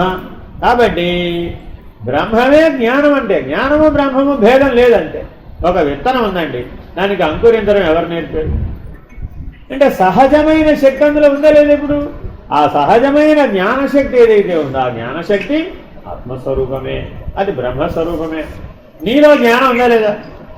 భగవాన్ రమణుల దగ్గరికి వెళ్ళినప్పుడల్లా ఏమండి మీరు ఏదో చెప్తుంటారు, ఏమిటంటే ఆహా ఎట్లా అడిగారు? అడిగిన వాళ్ళు ఏమండి నేను ఎల్లుండి బయలుదేరి ఢిల్లీ వెళ్ళిపోతున్నానండి, నాకు 48 గంటల సమయమే ఉంది, కాస్త మీరు నాకు ఈ 48 గంటల సమయంలో ముఖ్యం మోక్షం వచ్చేట్టు చేసేస్తే నేను అర్జెంటుగా ఢిల్లీ వెళ్ళిపోతాను అని అడిగారు. ఇప్పుడు ఆయనకి ఏం తెలుసు జ్ఞానంలో? 48 గంటల సమయం ఉందని, 48 గంటల్లో ముక్తి మోక్షం పొందేయవచ్చని, పొంది ఢిల్లీ వెళ్ళిపోవచ్చు. నిన్న రమణులు ఏమన్నారండి? మీకు చాలా తెలుసు, నాకంత తెలుసు. ఎందుకని కాలాన్ని గుర్తించావుగా? మరి గుర్తించాలంటే జ్ఞానం ఉండాలి. మరి తెలిసిన వాడు జ్ఞాని. పైగా 48 గంటలు గ్యారంటీగా ఉంటానని తెలుసు నీకు. నువ్వు ఉండవే కాదు, నేను కూడా ఉంటానని నీకు ముక్తి మోక్షం ఇస్తానండి. అబ్బా నీకు చాలా దూరం తెలిసయ్యా బాబు. ఇంకేమిటి? ఇచ్చిన తర్వాత అది పట్టుకెళ్ళి ఢిల్లీ వెళ్ళిపో. ఇంత దూరం తెలిసిన వాడికి ఏం చెప్తాం ఇక? కాబట్టి తెలుసుననుటే జ్ఞానము. తెలియుటే జ్ఞానము. తేలిగ్గా చెప్పాడు వేమన. తెలియుటే జ్ఞానము. ఏదైనా సరే తెలుసు అన్నాడండి, జ్ఞానే. అబ్బో నాకు తెలియదండి బాబు, వాడు అజ్ఞాని. తెలియదనుట అజ్ఞానము. అర్థమైందండి? రాకెట్ ఇంజనీరింగ్ గురించి మనం అడిగారు అనుకోండి, ఏమంటాం? అబ్బో తెలియదండి అంతేనా కదా? రత్నశాస్త్రం ఉందండి మీకు, ఇక్కడ ఏవో మరకత లింగాలు ఏవో ఉన్నాయి అక్కడ. అది ఇచ్చి దీని విలువ చెప్పమ్మా అన్నాం. మరి రత్నశాస్త్రం తెలిసే తప్ప అది తెలియదు. మరి మనం తెలియదంటే అజ్ఞానమేగా. ఏదైనా సరే తెలియదు అన్నామండి, అప్పుడు ఏమైంది? అజ్ఞానం. తెలియనంటే జ్ఞానం. తెలిసాడు తెలివి. ఈ తెలుసు తెలియదు అని చెప్పడానికి ఒక తెలివి ఉండాలా వద్దా? ఆ తెలిసాడు తెలివి బ్రహ్మము అయిపోయింది.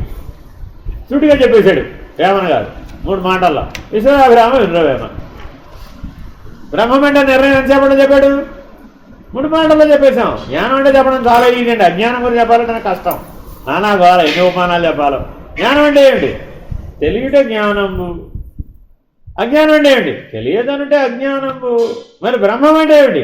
తెలిసాడు తెలివిని తెలియటే బ్రహ్మము అయిపోయింది. కాబట్టి జ్ఞాన జ్ఞాతృ జ్ఞేయముల యొక్క త్రిపుటి ఏకీకృతమైనప్పుడు అద్వైతమే సిద్ధించింది. చిదానందైక రూపత్వ దీప్యతే స్వయమేవ తత్. ఆ పరమాత్మ పరంజ్యోతి స్వరూపం ఎవరయ్యా ఇప్పుడు? ఆ పురుషుడు ఎవరు? నేనే అనే నిర్ణయాన్ని పొందేశావు. ఆ అద్వైత సిద్ధిలో ఏం జరిగిందండి? ఈ క్షరము అక్షరం ఎగిరిపోయింది. ఆ ఉత్తమమైన పురుషుడు నేనే అనే నిర్ణయంతో, ఎందుకని ఇందాక చెప్పాం, ఏది నువ్వు చింతిస్తే అదే నువ్వు అయిపోతావు. ఇప్పుడు దేన్ని చింతించాడు ఈయన? ఉత్తమ పురుషుడు చింతించాడు, ఏమయ్యాడు? ఉత్తమ పురుషుడే అయ్యాడు. ఆ పరంజ్యోతి స్వరూపాన్ని ఎవరైతే చింతించారో వాడేమయ్యాడు? దర్శించారు. ఆ దర్శన ప్రభావం చేత ఏమయ్యాడు? చింతనం వలన దర్శనం కలిగింది, దర్శనం ప్రభావం వల్ల సాయుధ్యం కలిగింది. అట్టి సాయుధ్య స్థితి ఎందు నేననే భేదం లేదు. ఇక నేనంటాడాయిగా, నేననేవాడు లేడుగా. ఎవడున్నాడయ్యా? ఆ జ్యోతి స్వరూపమే ఉంది, ఆ చిదానంద స్వరూపమే ఉన్నది. ఇదే భాగవత పురాణంలో గోపికల భక్తిని, యోగుల ధ్యానాన్ని వర్ణించేటప్పుడు కూడా ఇలాగే చెప్పారు భాగవతంలో. ధ్యాయతో హరిరూపాణి తద్గతేనాంతరాత్మన ధ్యాతృధ్యానధ్యేయ రూపా త్రిపుటీ విలయంగతా.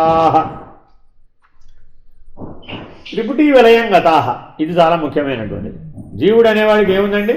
త్రిపుటి ఎప్పుడు సత్యంగా తోస్తుంది, వాడు జీవుడు. ఎప్పుడైనా సరే గుర్తుపెట్టుకోండి, నీకు త్రిపుటి తోస్తున్నంతకాలం జీవుడువే. త్రిపుటి ఎవరికైతే విలయం చెందుతుందో వాడే ఎవరు? సిద్ధుడు, యోగి. యోగి అని ఎవరినంటామయ్యా? ఎవరికైతే త్రిపుటి విలయం చెందిందో వాడే యోగి. అందుకని చాలామంది యోగులు ఎవరు మాట్లాడరండి, అసలు మౌనంగా ఉంటారు. ఎందుకని? మాట్లాడాలంటే త్రిపుటి పనిచేయాలి. ఎందుకని? శరీరం ఉండాలా వద్దా? మాట్లాడాలంటే ఉండాలి. ప్రాణం ఉండాలా వద్దా? ఉండాలి. మనసు ఉండాలా వద్దా? ఉండాలి. కర్మేంద్రియాలు వాడాలా వద్దా? ఏం మాట్లాడాలో బుద్ధి అనే జ్ఞానేంద్రియాన్ని వాడాలా వద్దా? వాడాలిగా. మరి త్రిపుటి లేకుండా నువ్వు మాట్లాడుతుందావు. కాబట్టి ఎరుక విడిచిన వాళ్ళకి ఎరుక కావాల మాట ఎక్కడు అంటాం. ఎవరికైతే అద్వైతం సిద్ధించిందో మాట్లాడడానికి ఎలా మాట్లాడతాడు వాడు? మాట్లాడాలని ఎందులోకి రావాలి? త్రిపుటిలోకి దిగి రావాలి. కాబట్టి ఆ చివర పరిపూర్ణ స్థితిలో ఉన్నటువంటి వాడు ఈ చివర త్రిపుటిలోకి శాంతం బెరకాయ వీధిలోకి దిగిరావు. దిగొస్తే కానీ ఆ మాటలన్నీ మాట్లాడాలి. మరి అది దిగడం ఎక్కడం ఎంత బాగా చేత అయి ఉండాలో. ఎందుకని? దిగితే ఎక్కలేకపోతుంటారే మరి మీరు. ఇప్పుడు మీ పరిస్థితి ఎలా ఉంది? దిగుతున్నారు మీరు కూడా. ఆ కూర్చున్నాను సేపు బ్రహ్మాండంగా కూర్చున్నారు, మళ్ళీ బయటికి రాగానే కథకి దిగేది, దిగగానే మళ్ళీ ఎక్కడా రావడాలి. రెప్పపాటులో వెళ్ళగలగాలి. జీవన్ముక్త స్థితికి ఎంతసేపట్లో వెళ్ళాలండి? బ్రహ్మనిష్ఠుడు అంటే అర్థం ఏమిటంటే వ్యవహారంలో ఉన్నంతసేపట్లోనే, రెప్పపాటులోనే పునః జీవన్ముక్త స్థితిలో ఉండగలుగుతాడు. అందుకని వాస్తవంగా వాడు అక్కడే ఉన్నాడు. సూర్యుడు అక్కడ ఉండి ప్రకాశిస్తే సృష్టి ఇక్కడ జరిగేదానికి సూర్యుడు భూమి మీదకి దిగి రావడం ఎందుకండి? అవసరం లేదు కదా. సూర్యుడు నిజంగానే భూమి మీదకి దిగి వచ్చాడు అనుకున్నప్పుడు ఈ సృష్టి ఏమైపోతుంది? వాస్తవం అయిపోతుంది. అందుకని జాగ్రత్తగా బీరకాయ పెట్టిన కాల్చమన్నారు కదా అని ఆ బిదురు బీరకాయని పట్టుకెళ్ళి శాంతం మసైపోయే వరకు దాంట్లోనే ఉంచామనుకో, దాంట్లోనే మసై ప్రయోజనం. కాబట్టి చాలా జాగ్రత్తగా ఉపయోగించారట. అందుకని ఇక్కడ ఏం చెప్తున్నారు? గోపికలు అలా జీవించారట. ఎలాగా? మాకు అన్నీ కృష్ణుడే, మా జీవితము కృష్ణుడే, మేము కృష్ణుడే, మాలో ఉన్న జీవుడు కూడా కృష్ణుడే. వాళ్ళు చెప్పింది ఇది. అక్రూరుడు వెళ్ళి అడిగాడు, మీకింత భక్తి ఎలా కలిగింది? ఏం చదువుకున్నారు మీరు? ఏం శాస్త్రాలు చదివారు? ఏ విద్యాభ్యాసం చేశారు? ఏ ఋషి బోధించాడు? ఇలా అన్ని ప్రశ్నలు వేస్తే వాళ్ళు ఏం చెప్పారంటే, మా విద్యయు, మా హృదయయు, మా గద్యయు కృష్ణుడే. 3 మాటలు చెప్పేశారండి. ఏం చదువుకోని గోపికలు ఏమిటండి? మా విద్య ఏమిటి? మాకు తెలిసింది కృష్ణుడే. విద్య అంటే తెలిసింది ఎవరు? కృష్ణుడే. మా హృదయం అది కృష్ణుడే. అర్థమైందండి? మా గద్య మేము మాట్లాడేది, గద్య అంటే మాట్లాడేది, అది కృష్ణుడే. మేము మాట్లాడలేదు, కృష్ణుడే మాట్లాడు. కాబట్టి మేము లేవు. ఎవరున్నారు? కృష్ణుడే ఉన్నాడు. అలాగే నేను లేను, పరమాత్మయే ఉన్నాడు, బ్రహ్మమే ఉన్నది అని విలయం చెందినట్లయితే అప్పుడు నీకు ఆ అద్వైత సిద్ధి బ్రహ్మ సాక్షాత్కారమే మిగిలినట్టు. ఆ త్రిపుటి లయమైపోతే ఏం మిగిలిందండి? బ్రహ్మ సాక్షాత్కారం సహజంగా ఉండిపోయాడు. ఇదే విషయం అమృత బిందు ఉపనిషత్తు చెప్తుంది. ఏమిటది? అన్యదేవ తద్విదితా తదో అవిదితాదధి ధ్యాతా ధ్యానం తథా ధ్యేయం సర్వం త్యక్త్వా శివస్వయం. సాధకుడు ఉన్నతమైన ధ్యానస్థితికి చేరుకున్నప్పుడు తాను ధ్యానిస్తున్నాననే అహంకారం, ధ్యానక్రియ, ధ్యానించబడే వస్తువైన ధ్యేయము అనే భేదాలన్నింటినీ దాటిపోతాడు, అధిగమిస్తాడు. ఆ స్థితిలో కేవలం మంగళకరమైన శివస్వరూపం పరబ్రహ్మము మాత్రమే శేషిస్తుంది. ఎవరు చెప్పారండి? ఇది అమృత బిందు ఉపనిషత్తు. కాబట్టి బిందు స్థానమునందు నిలకడ కలిగి ఉండాలి అని ఎప్పుడు చెప్తుంటాను. ఆ బిందు స్థానంలో ఏముందయ్యా? పరబ్రహ్మమే ఉన్నది. బిందూనాం సర్వదేవతాం ప్రతిష్ఠితం. సకల దేవతలు ఆ బిందువులోనే ఉన్నారు. నువ్వు ఆ బిందు స్థానంలో ఉన్నావు అనుకున్నప్పుడు నువ్వెవరు? నువ్వు కూడా దైవమే. నీ స్థానం మారిపోయినప్పుడు జీవస్థానం పోయింది, బ్రహ్మస్థానం వచ్చేస్తుంది, దివ్యమైనటువంటి జీవనం వచ్చేస్తుంది, దైవీ జీవనం వచ్చేస్తుంది. అందుకని భగవాన్ బాబా వారు ఏమంటారు? మీరు సహజంగా భగవంతుడేరా బాబు, మర్చిపోయి వచ్చాడు. జ్ఞాన మార్గంలో ఏం చేయాలండి? మర్చిపోయి దాన్ని గుర్తు చేస్తుంది అంతే. ఏమిటయ్యా శ్రవణ మనన నిధిధ్యాసలు? మర్చిపోయిందని గుర్తు చేస్తుంది అంతే. అంతకుమించి వేరే ఏమీ లేదట. దీనికి ఉదాహరణ ఏం చెప్తారు? కంఠాభరణం ఏం చెప్తారని. అందుకని వేదాంత పంచదశలో ఎన్నో ఉదాహరణలు ఉంటాయి. అందులో ఉదాహరణ ఏమిటంటే అది కంఠాభరణం. ఒక ఆవిడ బంగారం మాల వేసుకుందట. ముత్యాలు, రవ్వలు, వజ్రాలు అన్నీ, నవరత్నాలు అన్నీ కలిపి ఒక కంఠహారం తయారు చేసింది. ఉడికి ఇక్కడ వేసుకుంది. అది ఇక్కడ ఉంది, మర్చిపోయింది. ఏం చేసింది? నా కంఠహారం ఎక్కడ, నా కంఠహారం ఎక్కడ, నా కంఠహారం. ప్రపంచం అంతా వెతుకుచ్చు, భూమండలం అంతా వెతుకుచ్చు, కనపడ్డ వాళ్ళందరినీ అడిగింది. ఎవరిని అడిగినా కంఠహారం అంటే ఎక్కడని వెతుకుతారు? ఎంత వెతికినా కనపడారు. ఇంతలో ఒక తెలివైన ఆయన ఎవరో చూసి, నీ మెల్ల ఏదో మెరుస్తుంది కదమ్మా, ఏమిటదా? ఎవరైనా నాకు కనపడలేదండి. గొడవ ఏమిటి ఇప్పుడు? ఆవిడ కనపడలేదు. ఆవిడ కనపడంత మాత్రాన కనపడలేదు. మనం కూడా ఏమనుకున్నాం? నా కళ్ళకి దేవుడు కనపడలేదు కానీ దేవుడు కనపడలేదు. దేవుడు వెతుకుతున్నాం. ఎక్కడున్నట్ట? అక్కడ ఉన్నట్ట. అర్థమైందా? ఆ వెళ్ళి అద్దం మీద నిలబడవమ్మా కనపడుతుంది. నేను సలహా ఇచ్చాను. ఏమిచ్చాడు? వెళ్ళి అద్దం మీద నిలబడవమ్మా కనపడుతుంది. ఆయనే గురువు వచ్చాడు. ఏం చేశాడు? ఇప్పుడు నీ స్వరూపాన్ని నీకు గుర్తు చేశాడు. నాకు కనబడలేదు బాబోయ్ అంటే వెళ్ళి శాస్త్రమైన అద్దం ముందు నిలబడవామా. ఆ శాస్త్రమైన అద్దం ముందు నిలబడితే నీకు కనబడతావు. ఆ శాస్త్రం అంతా దేని గురించి చెప్పింది? నీ కంఠహారం గురించే, నీ లక్షణాల గురించే, నీ స్వరూపం గురించే. ఆ లక్షణాలతో నేను చూసుకున్నాడు. అప్పుడు ఏమైపోయింది? అయ్యో ఎంత శ్రమ చేశానండి బాబు, 100 ఏళ్ళు వెతికాను దీనికోసం, నాకు అర్థం కాదు ఎక్కడ ఉన్నాడో కనపడలేదు అన్నాడు. కాబట్టి పరబ్రహ్మముని గురించి ఎవరు వెతకక్కర్లేదు, పరమాత్మ గురించి ఎవరు వెతకక్కర్లేదు. ఎందుకని? అంతటా ములుగురితో సందులేక వ్యాపించి ఉన్నవాడు. అణోరణీయాం మహతో మహీయాం. అణువు ఎందు వ్యాపించున్నాడట, మహత్తు ఎందు వ్యాపించు. అణువు నుంచి మహత్తు దాకా ఇక్కడ అక్కడ అనే భేదం లేకుండా వ్యాపించి ఉన్నవాడిని గుర్తించడమే లేటు తప్ప, కంఠహారాన్ని గుర్తించడమే లేటు, ఆకాశంలో సూర్యుని గుర్తించడమే లేటు అంతే తప్ప వాళ్ళు లేని ఎప్పుడు, వాళ్ళు ఎప్పుడూ ఉన్నారు. కాబట్టి ఈ ప్రక్రియలన్నీ, సాధనలన్నీ ఏమిటాయంటే ఉన్నదాన్ని గుర్తించడం కొరకే. సరే, దత్తాత్రేయ పరమాత్మల వారు అవధూత గీత ఏంది ఈ రకంగా చెప్పారు. నా ధ్యాత నచమే ధ్యానం నా ధ్యేయం హృది పూజతి స్వభావ సిద్ధం శౌచంచ విజ్ఞానం పరమార్థత. పరమార్థ స్థితిలో నాకు ధ్యాత లేడు, ధ్యానము లేదు, హృదయంలో ధ్యానించదగిన ధ్యేయ వస్తువు లేదు. నా ఆత్మస్వరూపం సహజంగానే పరిశుద్ధమైనటువంటిది, కేవల విజ్ఞాన స్వరూపమైనటువంటిది. సిద్ధ అవస్థ, సిద్ధి దశకి చేరుకోగానే ఈ 3 లక్షణాలు ఎగిరిపోతాయి. ఏమిటండి అవి? వాడికి ధ్యానంతోనూ పని లేదు, ధ్యేయంతోనూ పని లేదు, ధ్యాత అసలే లేదు. జాగ్రత్తగా ఇది మొదటే అప్లై చేసుకుంటే మాత్రం చాలా ప్రమాదం వస్తుంది. ఈ మాటలు 1వ క్లాసులోనే ఏమీ చేయకుండా అనుకున్నారనుకోండి, అప్పుడు ఏమవుతుంది? ఇది రాకపోగా ప్రాణము పోవునాడు కీచుమనే కానీ రామ రామ అనదు. అదే సహజమైనటువంటి స్థితికి చేరుకున్నవాడు ఏ క్షణంలో అయినా కూడా ఆ అపస్మారకుణ్ణి ఎదిరించగలిగే స్థితిలో ఉంటుంది. మన సమస్య అంతా ఎవరితో ఉంది? ఇప్పుడు దేవుడితో సమస్య లేదు, ఆ అపస్మారుడితో ఉంది మన గొడవ అంతా కూడా. వాడు ఎప్పుడు వస్తాడో ఎప్పుడు మీద పడతాడో మనకి తెలియదు. కూర్చొని నిద్రపోయేవాడు కూడా ఉన్నారు, ఇప్పుడు వింటూ నిద్రపోతున్నారు. విజ్ఞాన భైరవ తంత్రం, కాశ్మీర శైవ సాంప్రదాయానికి చెందిన ఈ గ్రంథంలో ధ్యానానికి ఒక క్రియగా కాకుండా త్రిపుటి నశించి ఆత్మలో లీనమయ్యే పరమస్థితిగా శివుడు పార్వతీదేవికి వివరిస్తున్నాడు. ఏమిటది? విజ్ఞాన భైరవ తంత్రం. ఇది చాలా విశేషమైందండి. 64 తంత్రాలు బోధించాడు శివుడు పార్వతికి. అందులో ఆత్మవిద్య, బ్రహ్మ విద్య ఈ విజ్ఞాన తంత్రంలో ఉంది. దీన్ని కాశ్మీర శైవం అని కూడా పిలుస్తారు. ఈ కాశ్మీర శైవం విజ్ఞాన భైరవ తంత్రాన్ని అనుసరించి ఉంటుంది. ఎవరికైనా ఈ విజ్ఞాన భైరవ తంత్రం అందుబాటులో ఉందండి, ఆసక్తి కలిగిన వాళ్ళు పరిశీలించవచ్చు. కాకపోతే చాలా విభిన్నమైన భాషలో ఉంటుంది. సరైనటువంటి అనుభవజ్ఞుడైన గురువు దగ్గర తెప్పించుకోవాలి.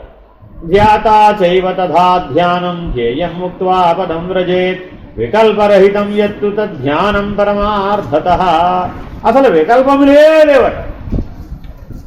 ఏమిటంటే సృష్టి, స్థితి, లయ, విస్తీర్ణ, ఆకర్షణలనే పంచకార్యములు బ్రహ్మాండ సృష్టి ఎందుకు జరుగుతున్నాయి. దానిని వికల్పం అంటున్నారు.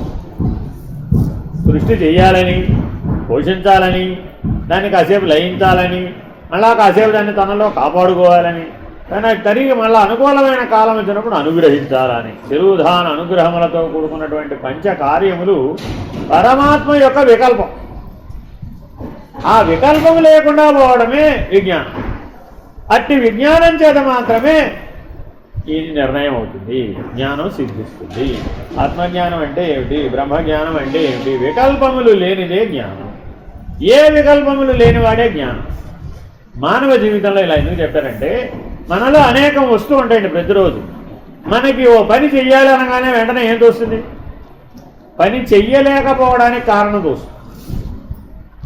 చూసుకోండి, మీరు కావాలి చూసుకోండి. నేనేమైనా సరే ఇవాళ 3 గంటలు సమాధి నిష్టలో కూర్చుంటాను అని రాత్రంతా అనుకుని పొద్దున్న లేస్తాడు. పొద్దున్న లేవగానే ఏమవుతుంది? ఏమవుతుంది? ఏమవుతుంది? ఏదైనా అవ్వచ్చు. ఇదేనా కదా? ఈ 3 గంటల ధ్యానం సమాధి కాస్తా పోదు.